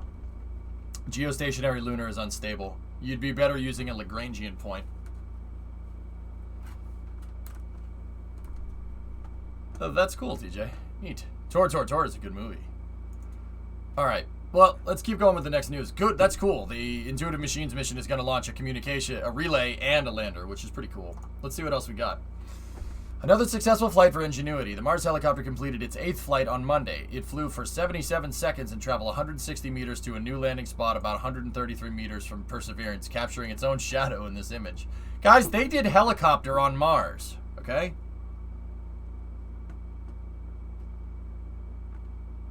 Nice, God. I saw you in the Stang driving near Peabody. Really, Handel? When was this? Wait, when the hell was this? I mean, Brimo and I, sometimes we go to the Sonic in Peabody on Route 1 because it's the only Sonic around. York Space Systems in Denver, Colorado. Wow, I didn't see that one coming. Oh well, another tournament, another wooden spoon. Croatia. Oh, you got Croatia. No, I'm just kidding. I wanted to get some Bostonese in there. All right. I was like, Hendo, what the hell? Why didn't you ever tell me this, man? 3-1, wrecked.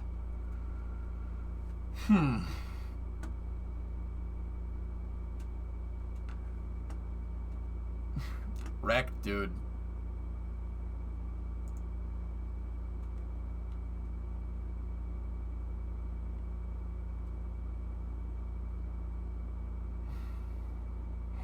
All right.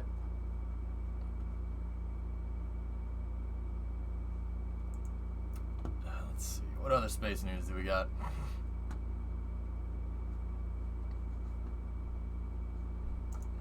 Yeah. This is brand new. Let's see. Let's take a look. I'm curious, to Tori Bruno, what exactly are you doing when you're working? I know it's probably different tasks, but what is the usual stuff happening on your work days? Every day is different. Today I worked on an AIAA conference session for orbital debris, reviewed Vulcan progress, met with a customer, chatted with a policymaker, made a decision on future technology, checked in with employees returning to the office, and answered your question. At least you weren't beaten by England. They may take our lives, but they'll never take our football.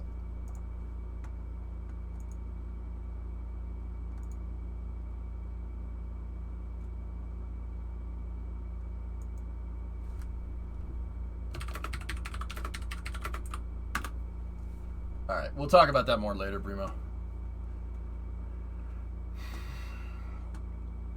Dude, I just want to talk with Tori Bruno about engineering.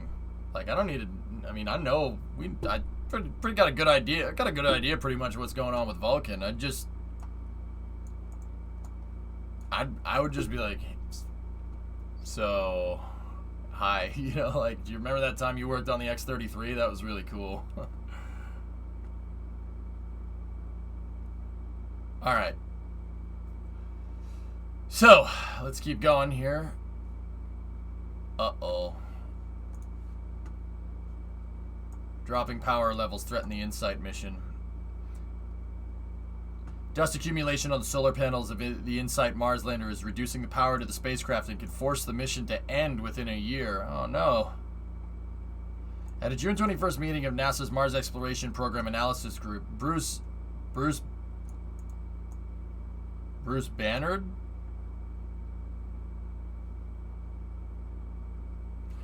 Principal investigator for the InSight mission at Jet Propulsion Laboratory said dust accumulating on the lander's 2 solar panels has drastically reduced the amount of power they produce, requiring some instruments to be turned off, at least temporarily. Don't get upset about it, Bruce. Seriously.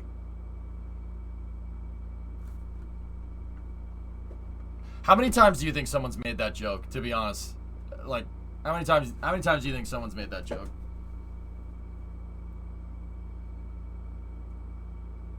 Yeah.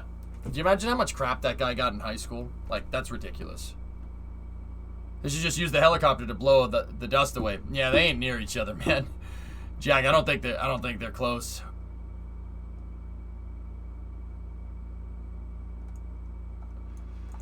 Bannard said that he had hoped for cleaning events where winds removed some of the dust, allowing the panels to generate more power. Such cleaning events allowed the solar-powered Mars exploration rover Spirit an opportunity to operate for years longer than expected.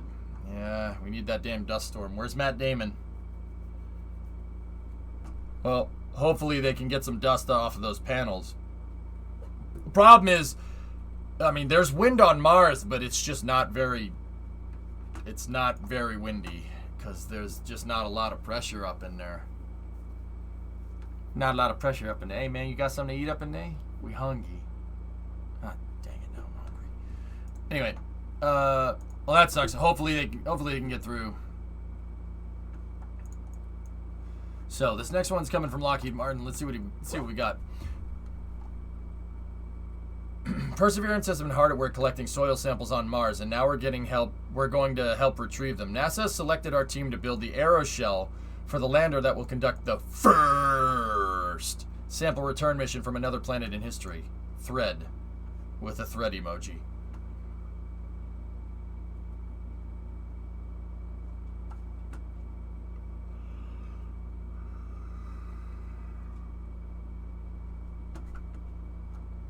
Cool. Fun fact.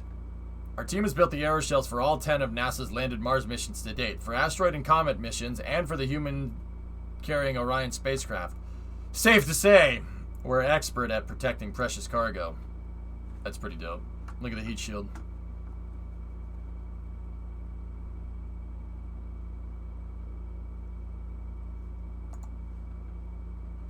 What's the secret formula for keeping a spacecraft cool in temperatures of over 5,000 Fahrenheit?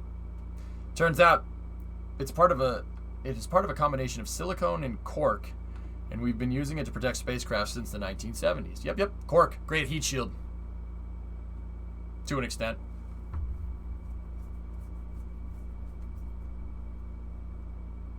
How quirky. I sent my view of the IndyCar race at the start of the motorsports section in Discord. Holy crap, Silent Com. How awesome of a race was that? Literally one of the best races I've ever watched. Let me see.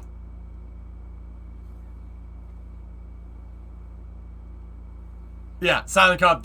I love Elkhart Lake. It's one of my favorite tracks. It's such a good track. Formula One should drive it. I mean, it'll never happen, but they should. It's a great frigging track. They would need to redo the paddock and a bunch of other things, but yeah. You can play my video on stream if you want. Okay, TJ. Yeah. Trying to get through it, man. I want to get to playing some Minecraft, dude. Day off stream. I'm just gonna toss up and play some Minecraft. I have a feeling we're gonna be playing a lot of Kerbal on the latter half of this week. Just a you know, call it an inkling. So I'm trying to just play some other games just for a second here, you know.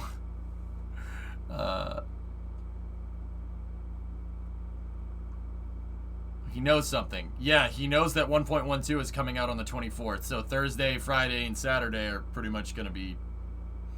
We're going to have some good old EJ tankering sessions where I play the new patch and I try to break the game. Did I see that the Stormworks server was back up? I don't think... Did they get the server up? They maybe. Maybe they did.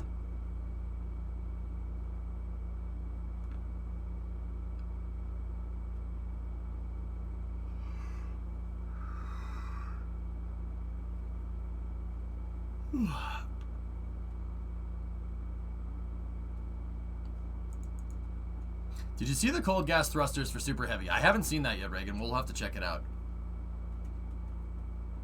Give me the codes, Natalia. Give them to me. Someone should really send a lander to Angustus Labyrinthus. It's a pretty cool and underrated region of Mars. Let's do it.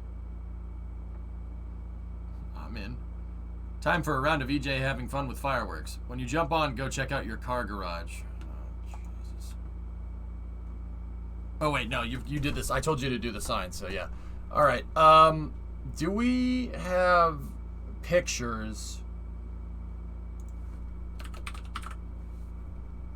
Do we have pictures of, Ah,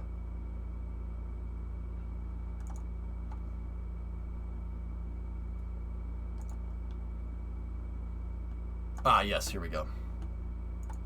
What's that, Funky? Oh, yeah. Mars Dust. I remember that, dude. That was really cool. All right, let's see what we got here.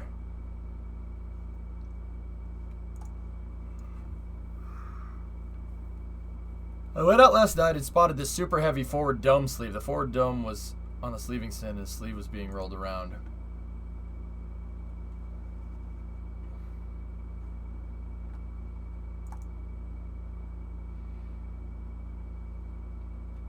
Whoa.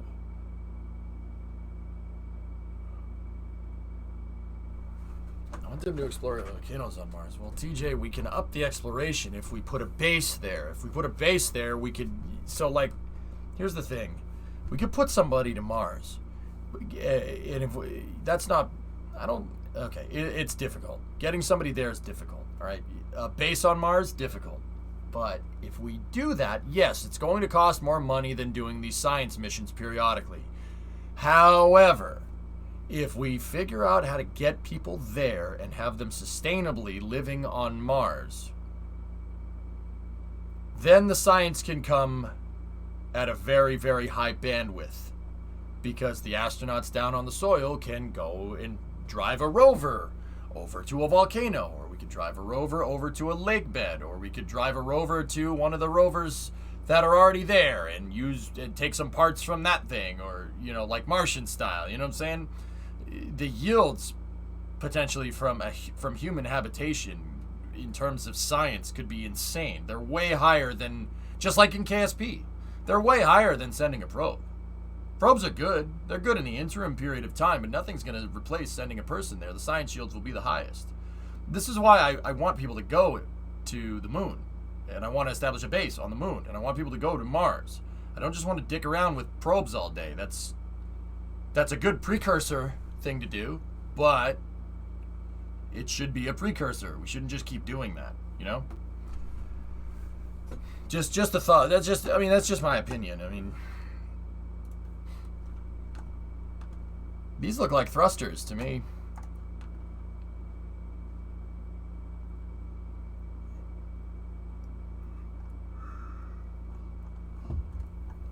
Imagine a point where we get bored of moon science, like people are now bored of Falcon 9 landing. I know I'll be distracted watching streams instead of doing work. Yeah, I know.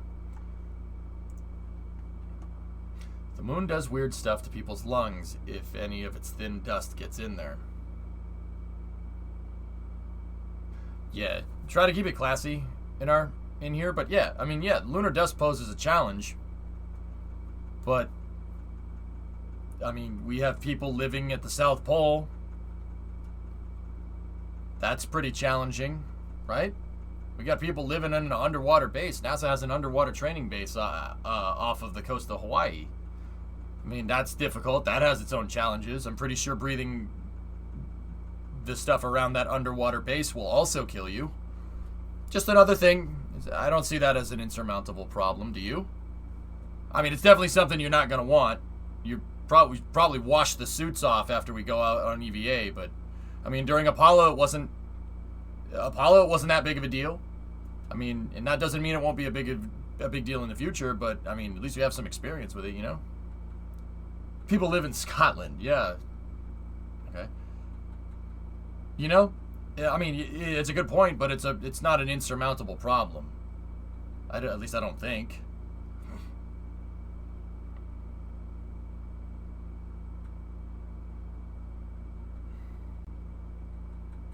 Yeah, TJ, there you go. You just get Mr. Mister out there.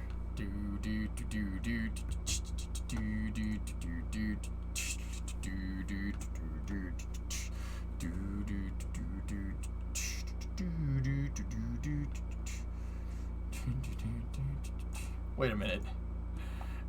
Look at this. This is coming from Almanac. Take a look at this. China's space agency claims they have Wi-Fi up on Tianhe. This allows the crew to literally use their mobile phones to call their own homes. See image of a crew demonstrating.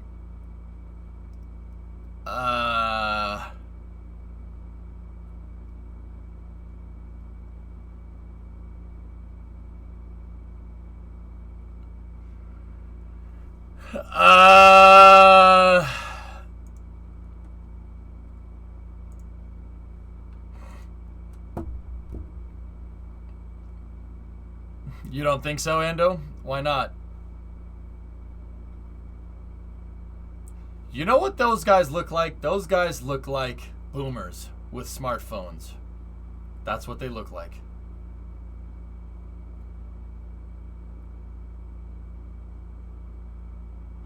The guy in the center is like, what? You know? He's like, what the hell? Sorry, that just popped through on my feed. They're playing KSP? Maybe. Dude, Enco, China has used KSP to visualize their lunar programs. No joke. They've used KSP YouTubers videos and edited them. And composited their spacecraft over a Kerbal YouTubers before.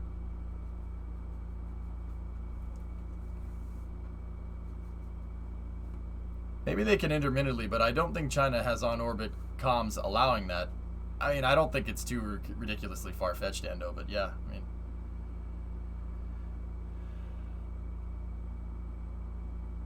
The only things that are missing are the excessive use of index fingers. Yeah, right. I'll just go make my own station with blackjack and Wi-Fi, quite literally.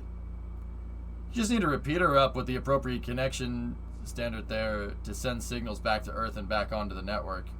Yeah, I suppose. I don't think it's that complicated. I just think it's funny.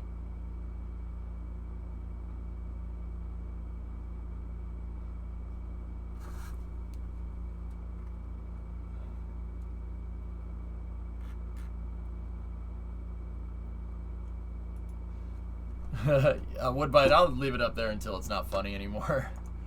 Alright, is there a new NSF vid? Let's take a look. Anything new?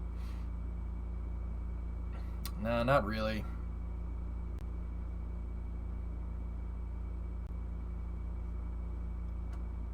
When is the China Hubble Space Telescope launch? I don't know. The China Hubble. I have no idea.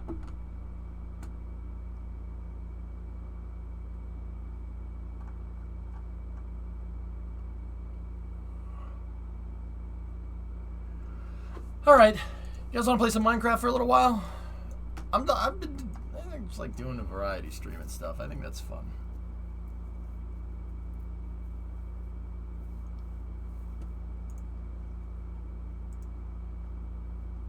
There was a new NSF video that was posted during yesterday's stuff that you didn't cover. Okay. Yeah, okay, I got it here. Let's see what we got. So this footage is coming from NASA Spaceflight. Go check out their YouTube channel. It's just called NASA Spaceflight.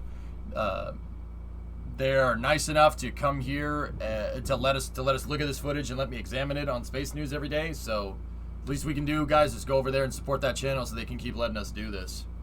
You know? Definitely go over there and check out what they're doing. This footage was shot by Brady, my buddy Brady, who's a photographer for NSF. He's down there filling in for Mary, who's on vacation right now. Does NSF have merch? Oh yeah. Plenty of good merch. They have When Hop shirts, man. They're hilarious. Tom Brady? No, Brady Keniston. His name is right there. Yep, Section 8 launch tower right there.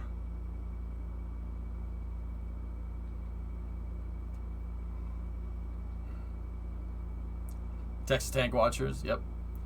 You can have compressed phone calls at low as 8 kilobytes per second.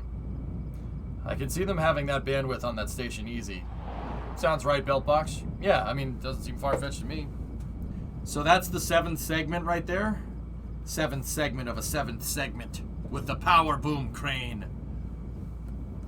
I think I did watch this one. I don't know, Phil. Let me go through. Let me take a look. I don't remember this, but then again, I did a lot of talking yesterday during Space News. A lot of stuff. Chat was asking a lot of questions. Are you going to try to go to PAX West? Yeah, possibly. I'd love to, Gujar.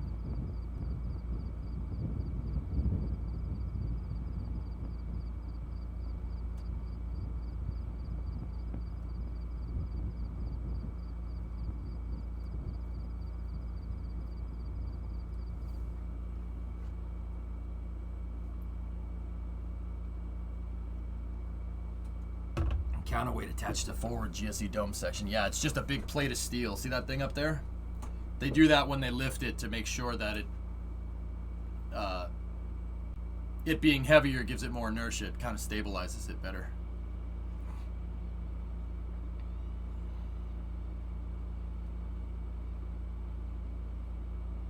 So it's like it's less likely to sway. Because these Starship segments, when they're not bolted together or not welded together, are very susceptible to wind down there.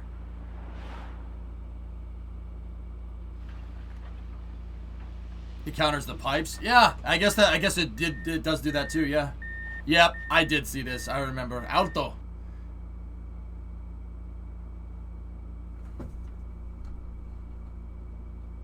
No entre en la plataforma hasta. Yeah, we watched Chungus get disassembled. We did watch this one. Yep. There are now 77 videos pending NSF approval. Yeah.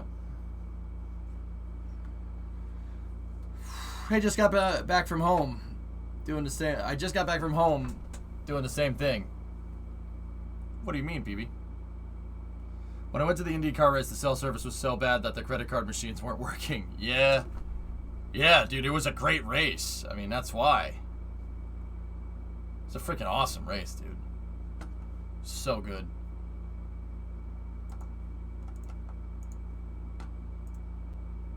Alright. You guys want to play some Minecraft?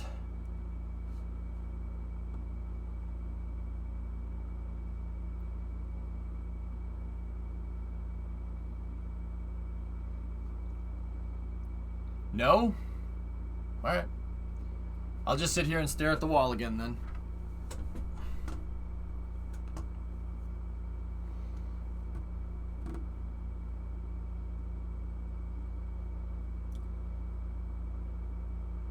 How's the wall? It's nice. It's good.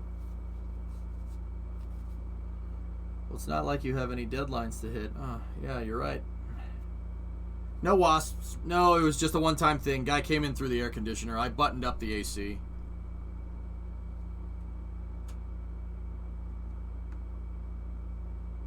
Did you watch Starhopper live? Did I? I think so. Yeah. I may have been doing something else during Starhopper, but any exciting paint drying on that wall? No. It's just a clean wall. I haven't hung anything from it, so it's a nice clean wall.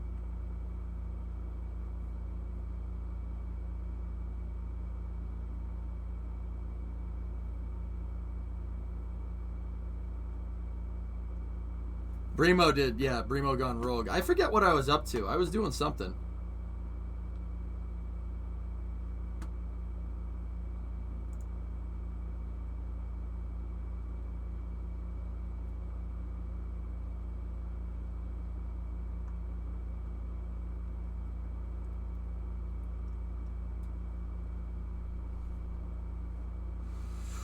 It's a nice wall.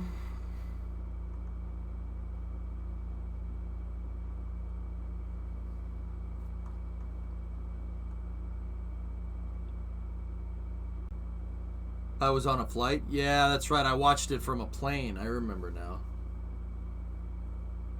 Oh, I was going to Arizona. Derp. That's yeah, that's what happened. I was going to Arizona. I watched 5 and 6. We streamed that. 5, 6, most of the 7 tests. 8, 9, 10, 11. No. Did 11 fly? Yeah. 8, 9, 10, 11, 15. Yeah, I've watched every single one. Starhopper was the only one I didn't stream. I've watched every single one live. Beard is looking good. 8 was insane. 8 was just ridiculous. That was unbelievable.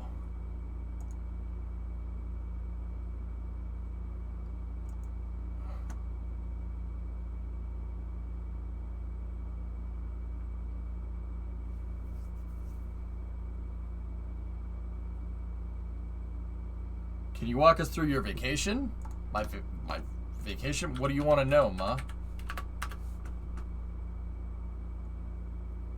So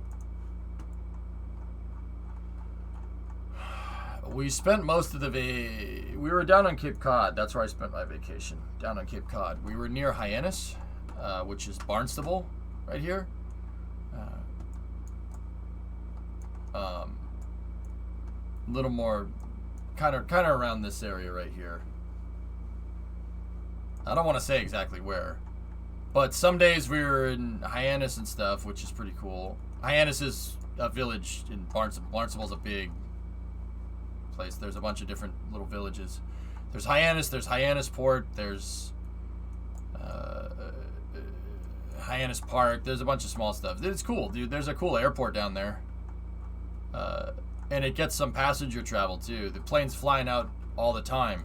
It's cool because this port is relatively active for what it is. It looks like a small ship harbor, right? But it's pretty dang active because that's the main port for Nantucket. For Nantucket Island, which is pretty sweet. There's ferries, car ferries going in and out. It was pretty fun. I was sitting on the beach. One of the days we were sitting on this beach right here, and I was watching the car ferries go in and out between Nantucket. They were just going back and forth. It was cool.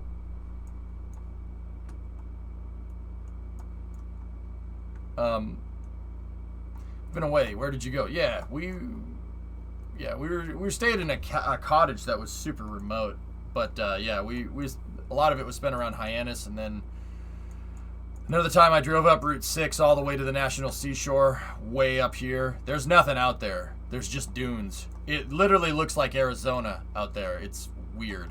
Here, I'll show you. Check this out. Here's Route 6.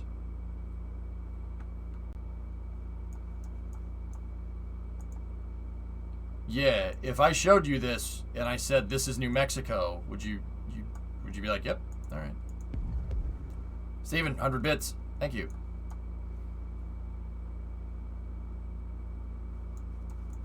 Yeah, if you look over there, yeah, no. over here, though. For how long has the adapter been stacked now? What comes next? The LVSA. It's not far. Yeah, it kind of looks like it. I mean, there's a like, once again, a lot of dunes, a lot of big sand dunes out here. Great prime spot for a launch site because it's a national park. But yeah.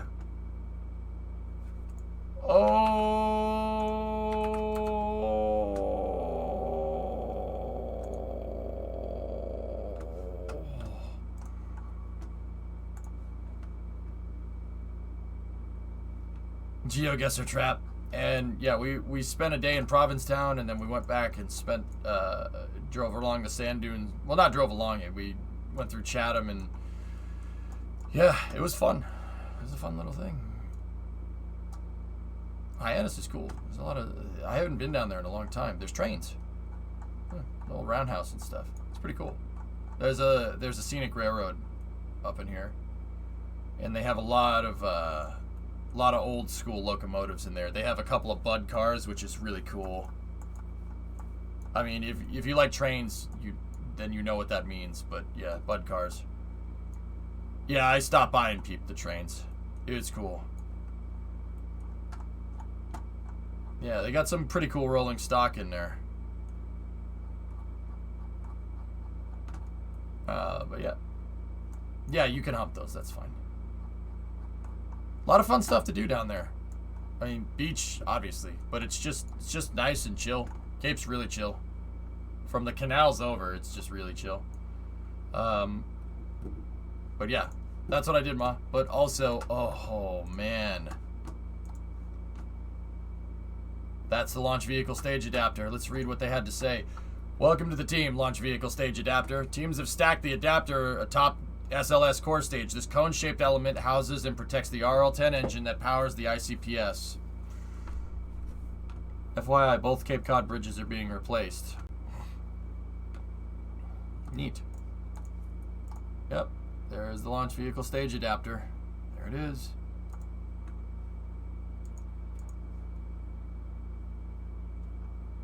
That's awesome. You know what? This picture is going to go in my SLS folder. There we go. There we go. They forgot to put the lunar module in there first. Don't do that. Oh, man. Seems like the building is built for epic photography. You will never comprehend the scale of that building mile high until you see it. It is. Take how big you think it is and just multiply it. It's by like 2. That building is huge. The VAB is insane. Clip it into the fuel tank. I see what you did there.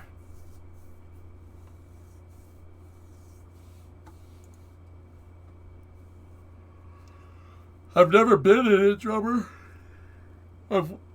I've walked past the door and taken a peek inside, and that's it. I never have like walked around in it. I've been around it many times. Yeah. Do we know if they attached any of the umbilicals? Attached any of the umbilicals?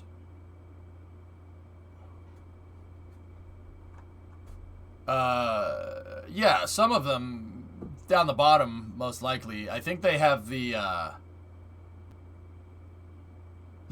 hydrogen vent line is attached, if I'm remembering right. Yeah, tape. That's right. The stripes on the flag on the side of the VAB. Those stripes are the size of a highway. A 1 lane on a highway. So this flag is as big as a 1, 2, 3, 4, 5, 6, 12 lane road, because there's 13 stripes. A 6 lane highway with a with breakdown lanes on either side. No, that's good. The flag is the size of a tennis court? No, Ark. The stars are about the size of a tennis court, maybe. Actually, it's probably a little bit bigger.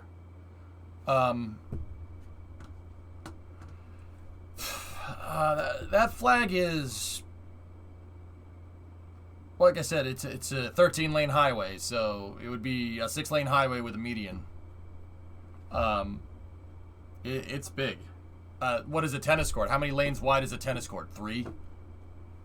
3 lanes wide. So a tennis court is down here. A tennis court would be that big.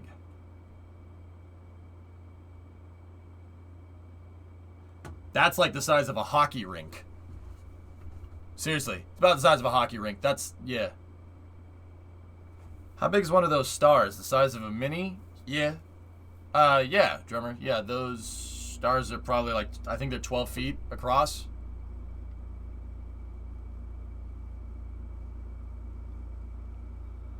So the stars are about the width of the Aston Expressway in Brummie terms. Nice.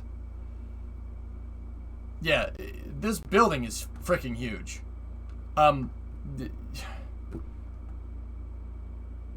Like, what I like to do is spot something that humans use on this. Like, obviously, you can't, it's hard to see like that, you know, in that, right? Look at the staircases. The staircases on the Launch Control Center. Look at the railings up at the very top of the VAB. Those railings are at the top. That is 1 meter. That railing, because it's a handrail, right?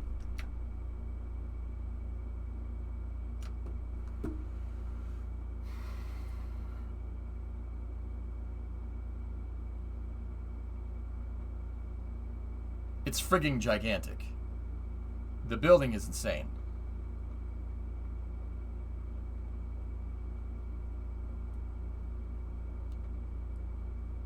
Yeah, I got you, Barak. Yep.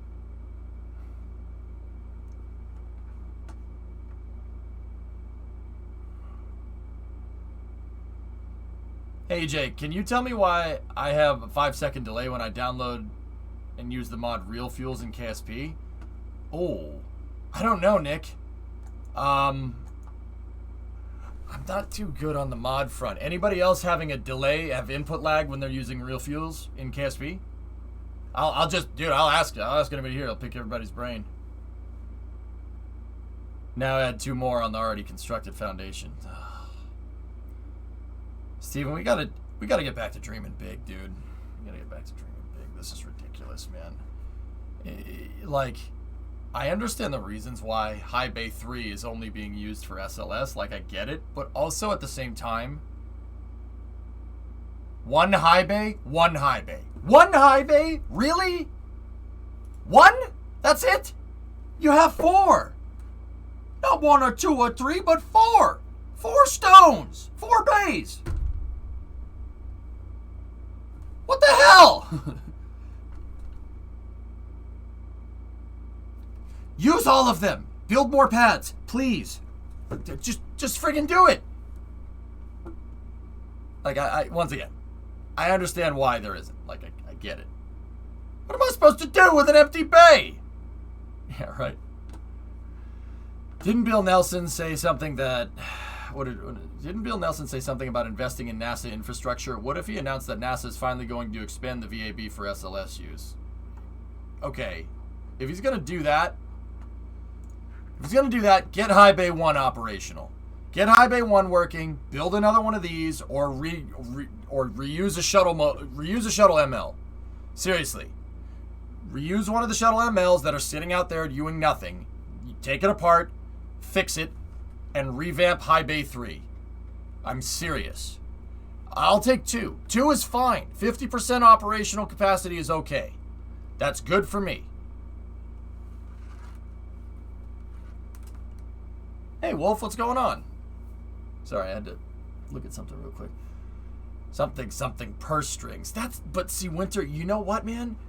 Everybody says, oh, well, they can't do this. It's going to be... It's not. You're already paying for the maintenance on the VAB. The SLS program, part of the reason why it carries a heavy price tag is the SLS program is paying the maintenance on this damn thing. Why do you think NASA wants to make Kennedy Space Center a multi-user spaceport?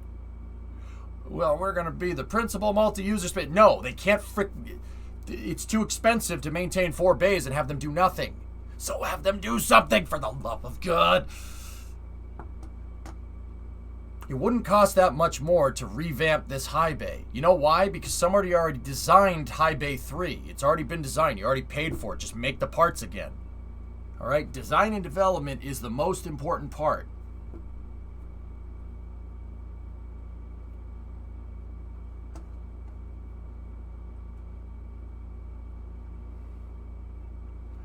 Hopefully more super heavy rockets like Starship come along to use them. Kamir, Dimitri, fellas, this is a dude trust me thing, and I would, I wouldn't put this out there. I wouldn't put this out there if I wouldn't put this out there as news. This is just something that I've heard through the grapevine, little tidbit of information. I've heard something about Starship in the VAB. I've heard stirrings from different people in the past. I don't know what it means. I have no idea if that's even true. It's probably misinformation, but I have heard that. I've just heard that through the grapevine. SpaceX at one point, either or now, is interested in using the high bays, or one of the high bays. I don't know why, I don't know how, and I don't know when, or if that's even a thing anymore. I have heard stirrings of that. So, once again, there's a lot of misinformation out there. And there's a lot of people that feed reporters misinformation on purpose. That does happen. I know that happens for a fact.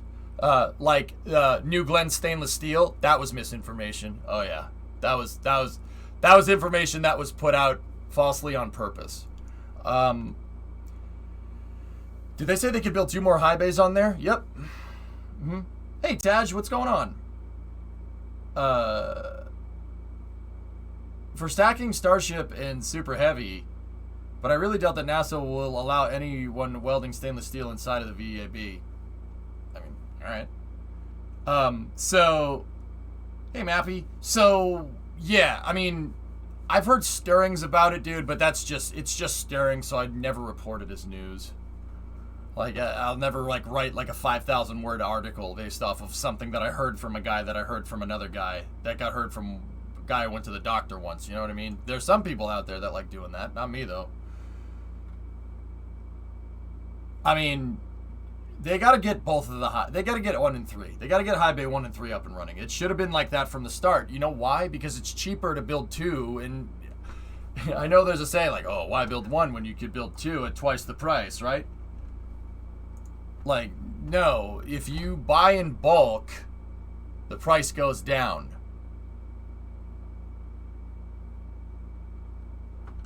Hey, Thomas. So, it's, it would have been better to just build 3 mobile launchers at once. That's part of the reason how they kept costs down for the Apollo program. Building 3 mobile launchers, will give you everything that you need and then some. 2 MLs and a spare.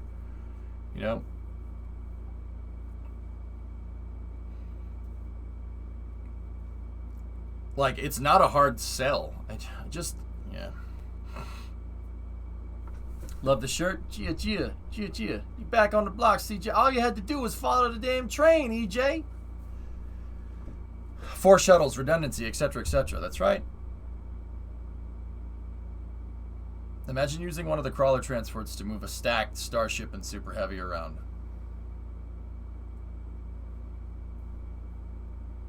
Buck, I've heard it through the grapevine, dude, but I'm not gonna report it as news. That's dumb. That would be idiotic. But yeah, I mean, once again, SLS carries the price tag for the entirety of Complex 39. The SLS program is paying for the shuttle landing facility, guys. Spoiler alert. Yeah. Any program that utilizes a NASA center has to contribute to that center's operating costs. True story. That's part of the reason why SLS has a heavy price tag. Because, for instance, the B2 test stand. It's been paying for maintenance on that the SLS has been paying for maintenance on that entire test stand for the last 10 years. For 2 static fires. And a $1 billion remodel to be able to house the core stage inside. See what I'm talking about? There's a reason why Congress wants to build a propulsion testing article for that thing, so we can get more use out of that stupid test stand that we sunk a ton of money into.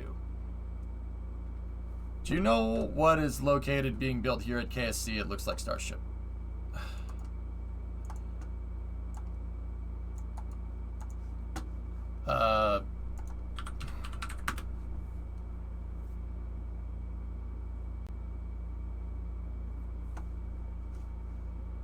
Yeah, Savvy, it would.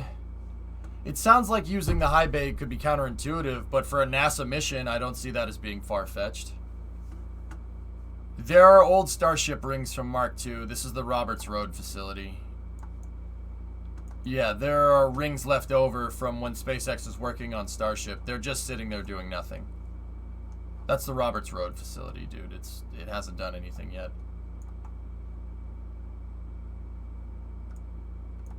It does fit, yeah. Those are left over from the Sidco Road facility, which is over here. Hang on. Right here. They're left over from the Sidco Road facility. See right there? SpaceX was building a Starship prototype right here. And then they were building Mark 1 in Texas, Mark 2 here, Mark 3 in Texas, and Mark 4 here. After Mark 1 failed, it popped on the pad. They stopped working over here. And then now Sidco Road is still a SpaceX facility. They took all these Starship rings and put them at the Roberts Road facility, and now they use this for tile production. Seriously, SpaceX makes tiles here. Yeah, they make all the tiles for Starship in Florida.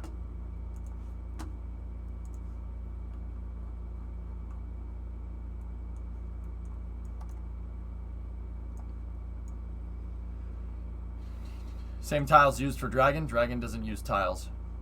Dragon uses a phenolic impregnated carbon ablator. They did test some tiles on Dragon a little while back, dude. Look at the racetrack. Okay.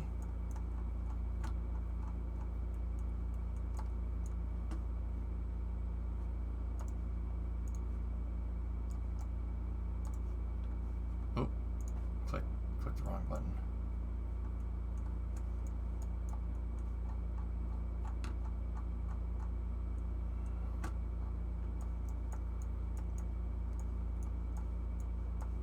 What, you talking about that right there? Golly, we knew that was there. Where's the other one, though?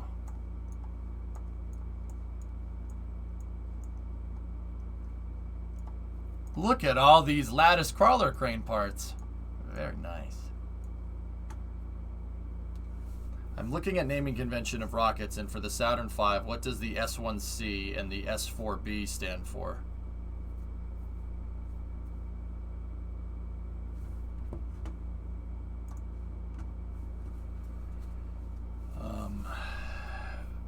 Their S1C is the name, that's the first stage. S4 is the third stage. That's because the S3 stage is I think is the Saturn 1's old first stage. Or no, that's a Saturn 4. I forget what happened to the third stage. I think Saturn 5 was supposed to be a 4-stage rocket, but they switched it to 3 stages, if I'm remembering right. So S1C is so it's a Saturn rocket, first stage, third variant, which means it's a Saturn V first stage. There's an S1, there's the S1B, and then there's the S1C. The S1 is the Saturn 1's first stage. The S1B is the Saturn 1B's first stage. S1C is Saturn V's first stage. What's good? Hope you're doing good, man. It's been a minute. Hey, Solace, what's going on? Love me some heat shield tiles for breakfast. Oh, me too. So the second stage on a Saturn V is called S2, and then the third stage on the Saturn V is the S4B, and the second stage on the Saturn 1 is just an S4. And then the second stage on a Saturn 1B is an S4B, called an S4B 200. S4B 200 is a Saturn 1B second stage, and an S4B 500 is a Saturn 5 third stage. Yep. Hey Andy, 49-month resub. What's up, man? How are you? Yeah, it's just naming conventions and stuff, dude, for first stages. That's all. There was some pretty cool cross-coordination between NASA and SpaceX on thermal proofing those tiles, from what I heard. Oh, of course. One last question. Final thing on Starship. Okay. If they ever restart Starship production at Roberts Road, could they roll the vehicles up the road next to the VAB and get the crawler? Yeah, I mean, yeah, it's possible. Sure, why not?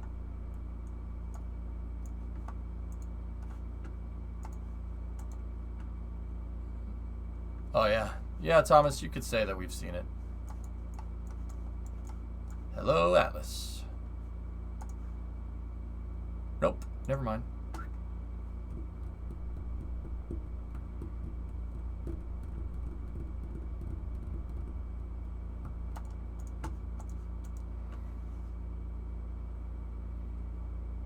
There's no local load weight restrictions or anything like that. I don't think so.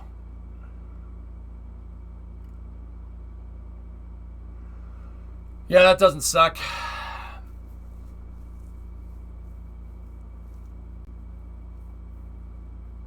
You covered super heavy thrusters. We saw them, Phil, yeah. Doing good, man. Gaming PC died on me, though, so I'm going to miss racing. So going to miss racing last week for a little while. Oh, no problem. So hot gas thrusters were spotted mounted on super heavy. Okay. Yeah.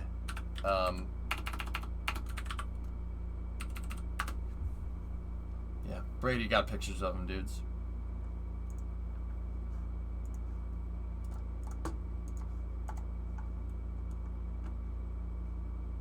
What the hell is that a picture? Okay. Yeah, I didn't see that one before, but I saw the, yeah, these are the hot gas thrusters. Intense whooshing, that's you? Wait, what?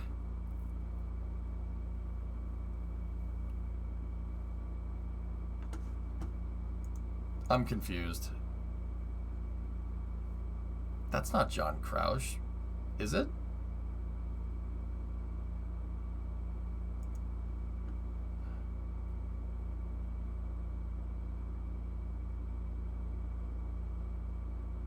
That doesn't look like John Krause at all.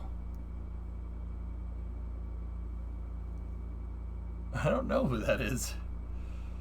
I don't know. They're secretly planning rollout of SLS on the moon landing anniversary because that would be epic. That'd be pretty cool. Someone who emits loads of hot gas? Doesn't look like a politician to me, Solace. People are saying it's Ben Shapiro. That literally, what?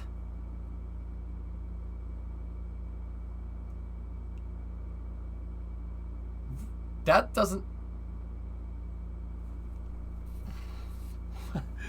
does not look like him. You guys are hilarious. Jesus Christ. Really? That's what that looks like to you? I don't know. That looks like James Vanderbeek from Dawson's Creek, dude.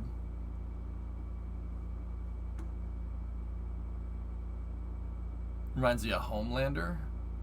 Here, hold on.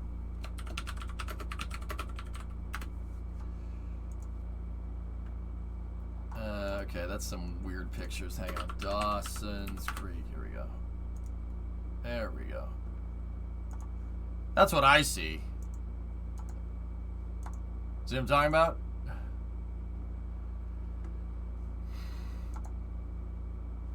Like, see?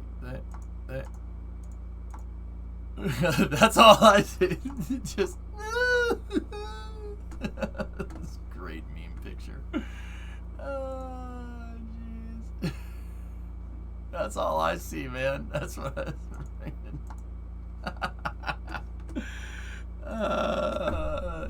Shoot. That show sucked. I hated that show when it came out because girls in school wouldn't friggin' stop talking about it. And I'm like, shut up. I hate you so much. That looks like Tobey Maguire, Peter Parker to you?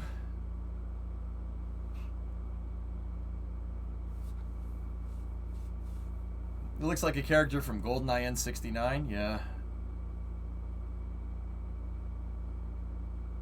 At this distance, it's really just pick a white guy.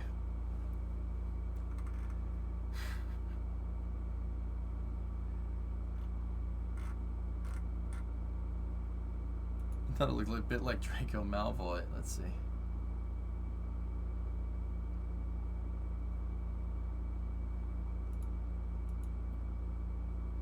What the hell?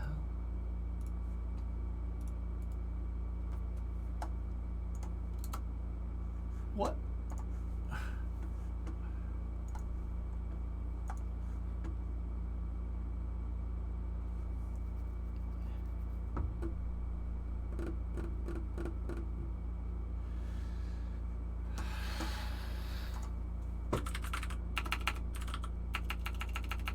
Wait.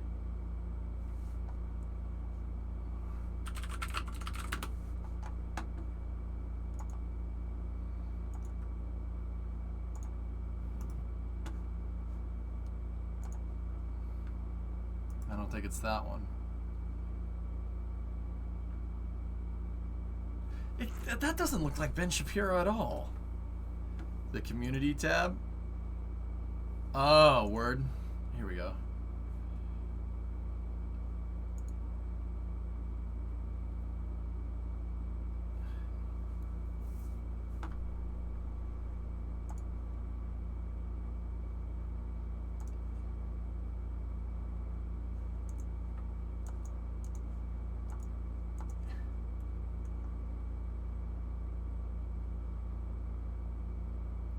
I don't see it. Better shot? What?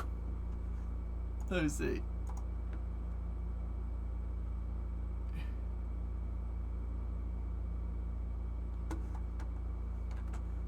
Okay, this is epic. It's definitely not Ben. It doesn't look like him at all. What are you talking about? Oh yeah, Marcel, here, let me do it right. Enhance. Enhance. Enhance. Enhance. Just print the damn thing! Are we talking about the same Ben Shapiro? Bench? The amazing Bench! Apiro. I see Tobey Maguire now.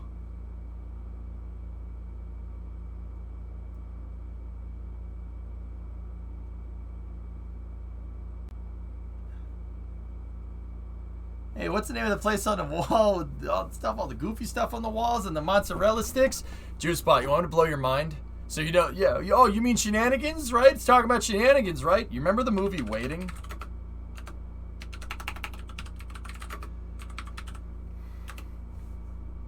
You remember the movie Waiting? Came out a little bit after.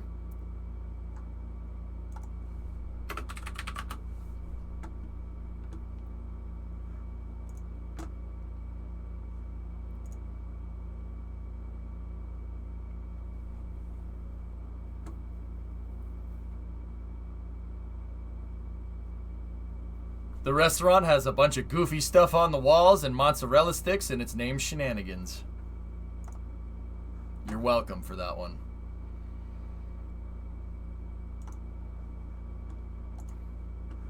Look. Look, see?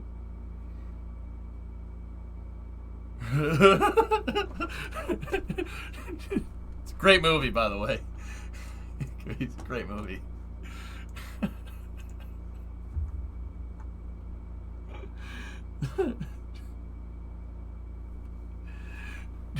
Sorry. Intense, what is that guy up to? I haven't seen anything. When's Galaxy Quest 2 coming out?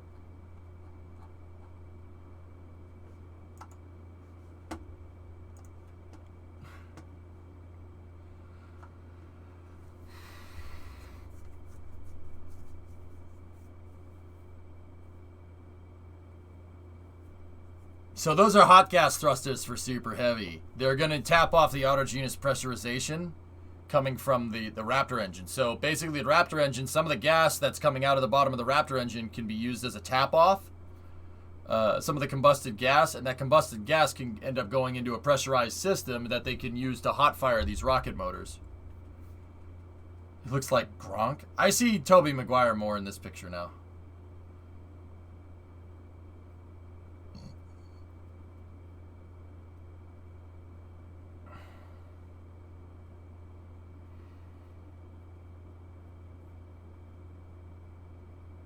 Yeah, I see it. I see it now, Geeson. Yeah, here, hold on.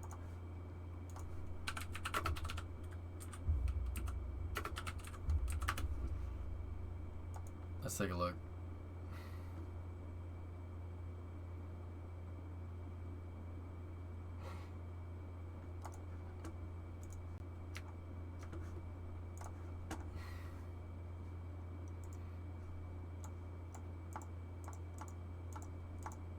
No, can't be.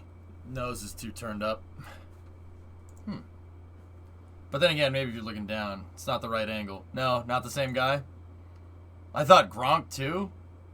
I don't know, man. It's interesting. Why would they put Ben Shapiro? I don't know, but that's what NASA Spaceflight is saying. Like, Josh, I'm like, what? I don't understand. Apparently. It's actually a picture of you? Okay. Alright. Let's stop talking about that. Let's go over here. Could it be me? I don't think that's me. And if it is, that would be just very strange.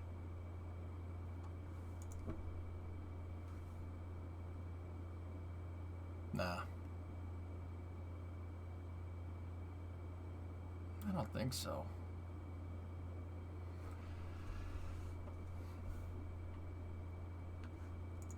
Oh, cool, man. There it is. OFT2 Starliner. Sweet.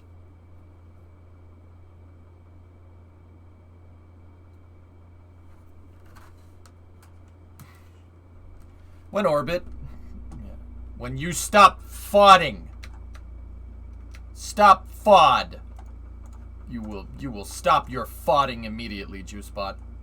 Stop your FODing. You're FODing over there. Stop it. Hey, they got the timer working yet? We'll find out on July 30th, man.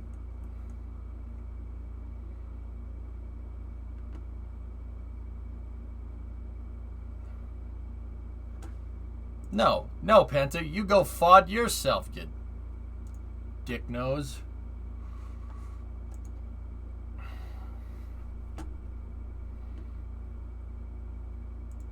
No FOD November. How did you know? What? What? Hey, fellas. Hey, Lois. Diarrhea. Ah, Peter. Let's see. Hey, check this out.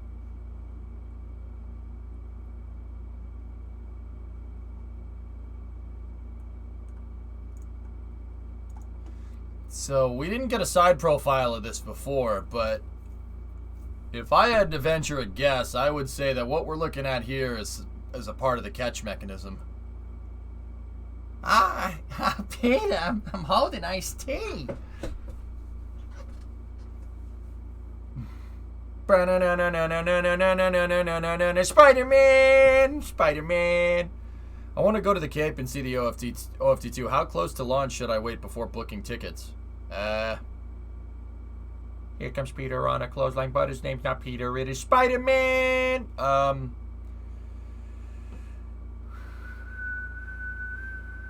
Joe, book something right now. You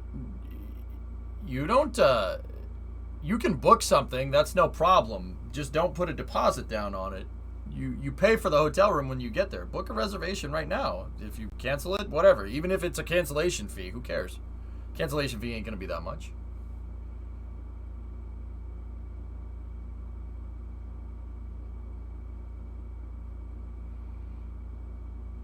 It is a circle. Rectangles! Alright, TJ, what was your last? If I was Elon, I would randomly put your logo on something to see if you would spot it on stream. I don't think he knows who I am, TJ. I know people at SpaceX watch the stream, but I'm pretty dang sure he has no clue I exist. You know what? I'm cool with that. That's fine. You know what, man? Even if he did, who cares? Like, that'd be cool. I'd be like, yo, let's talk on stream, man. Like, and I love rockets. You love rockets. You're cool. Who are you again? Yeah, right. I mean, Steven, I have noticed some things. I have noticed some things before. There have been some peculiar things that happen. And it's just coincidence. But there have been some peculiar things that have happened in the past that we've seen. And I remember in 2017, 2018, there was a string of things that I kept doing in KSP that SpaceX just did. It's the haircut. Yeah, that was the last one, Dead Crew. I had a mullet, right? And I get it. Like, this is a dumb one when you say it out loud. I had a bet going with chat to keep the mullet going, right? If a Starship landed, and Starship didn't land, and Elon Musk cut his hair like a mullet, which is weird, just out of the blue, just totally random. Like,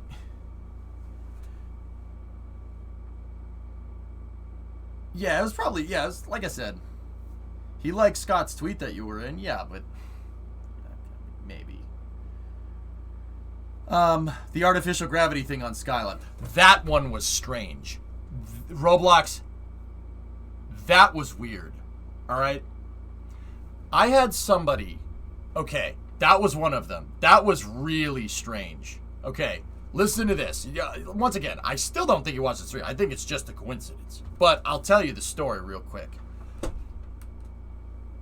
Somebody came in here, a viewer that I'd never seen before, came onto Twitch and asked me specifically about Skylab and how, you know, how would you exercise? Specifically asked this question. How would you exercise on Skylab?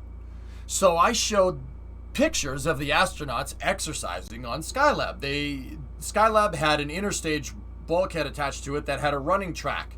It literally had a track inside, and the astronauts would just run, 360 degrees on the inner wall of the bulkhead, right? And I talked about how that's how they did it. They you could run around in Skylab. It was no problem. The astronauts had no problem exercising. Everything was A-okay. Literally the next day, like this was within 12 hours of me saying that, out of the blue, totally unprovoked, Elon Musk went on this Twitter thing about how we're going to exercise in space, and he literally showed a picture of 2001 where the guy is doing exactly the same thing. Just out of the blue. It was just a strange coincidence. I mean, but it is just a coincidence. I don't think he watches the stream. The guy doesn't have time to watch Twitch streams. Now, it was like 3 hours later. Was it Roblox? I thought it was the next day. Was it? 3 hours later is a little sus. That's a little weird.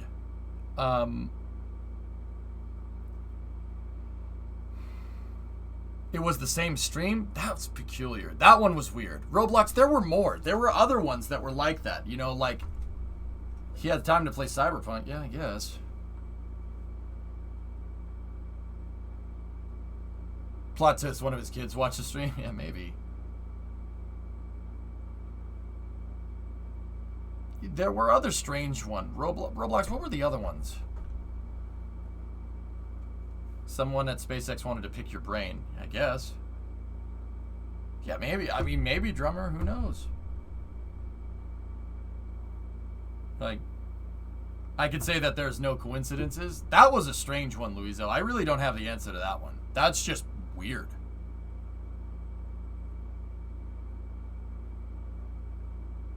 Yeah, I guess, caveman. Would you underestimate Elon? No.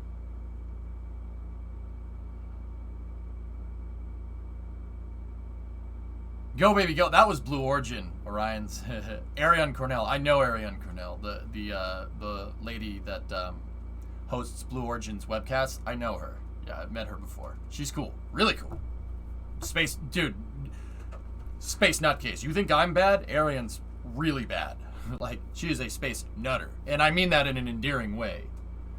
I wouldn't say that Eric. He is watching Tim's stream very often as well. Yeah, maybe. Notable exception for the deaths and taxes thing, though. Yeah, right. There were other ones, dude. There were other strange coincidences. It was like 3 or 4 in a row. The Skylab one was one of them. I forget, dude. I totally forget what the other ones were.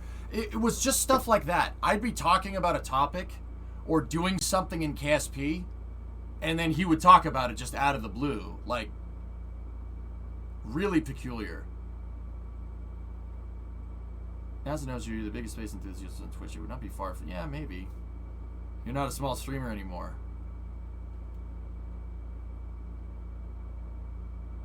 Yeah, I don't know, man. Just some really bizarre coincidences. That happened a number of times. Yeah, Nikita, what were the other ones? I can't remember off the top of my head. They were a bunch of other weird friggin' coincidences. Stuff like that, dude. It was very strange. See last. Yeah, new conspiracy theory. Well, this was already a thing. Chat made this whole big thing out of it. Yeah, Black Hat, maybe. He knows. Yeah, Fanta.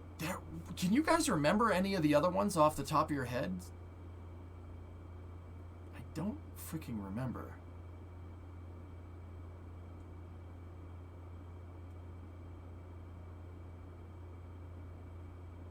Yeah, drummer.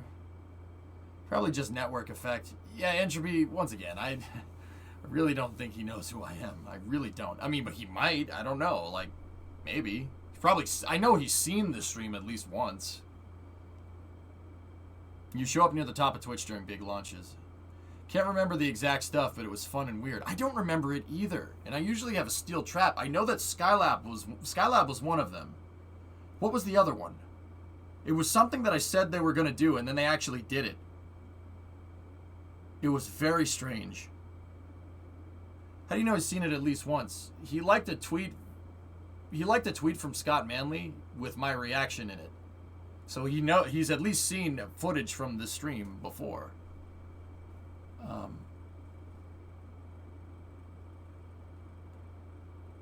Yeah, Everest, that's true.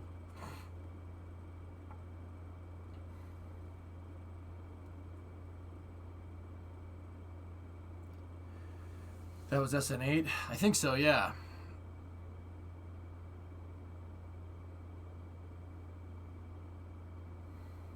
What were the other ones? That's going to bother me. There was like a string of them. It was the strangest thing. I don't remember. Was it catching super heavy? No, Lunprod, but I will tell you this. I couldn't figure out a way to make landing legs for Neptune. Do you remember Neptune? I couldn't figure out a way to make landing legs, so I didn't. I just made it land on its hold down points. Because you can't make landing legs for a rocket that big. My Neptune rocket was supposed to be it was supposed to be a BFR sized rocket in KSP. It would have, ended up being like super heavy. I built something like super heavy in 2017 with my Neptune rocket, and I could not make landing legs that would hold that thing up for the life of me. Even ones that are locked on docking ports still couldn't do it. It wouldn't hold up 350 tons of booster. So what I did was I just put I-beams on the in the thrust structure. I took I-beams and connected them to a central spine of the booster, and I strutted everything in there and made a huge lattice in there to basically have the booster stand up on its hold down points. Yeah, Thomas, it was SN8. There you go. Yeah, Canadian, maybe. There were other things, dude. There were other things. Now I want to remember, man. because I didn't even notice until somebody in chat brought it up. But I do remember a random viewer came in and asked the question specifically pertaining to exercising on Skylab, and then, yeah.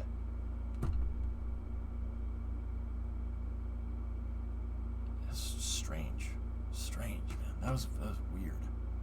Very weird.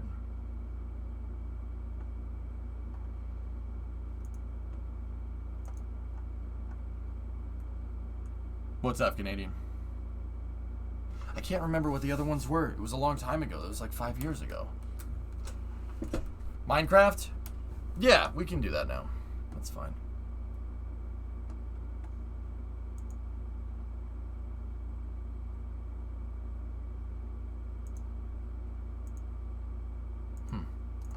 Alright, let's play some Minecraft here.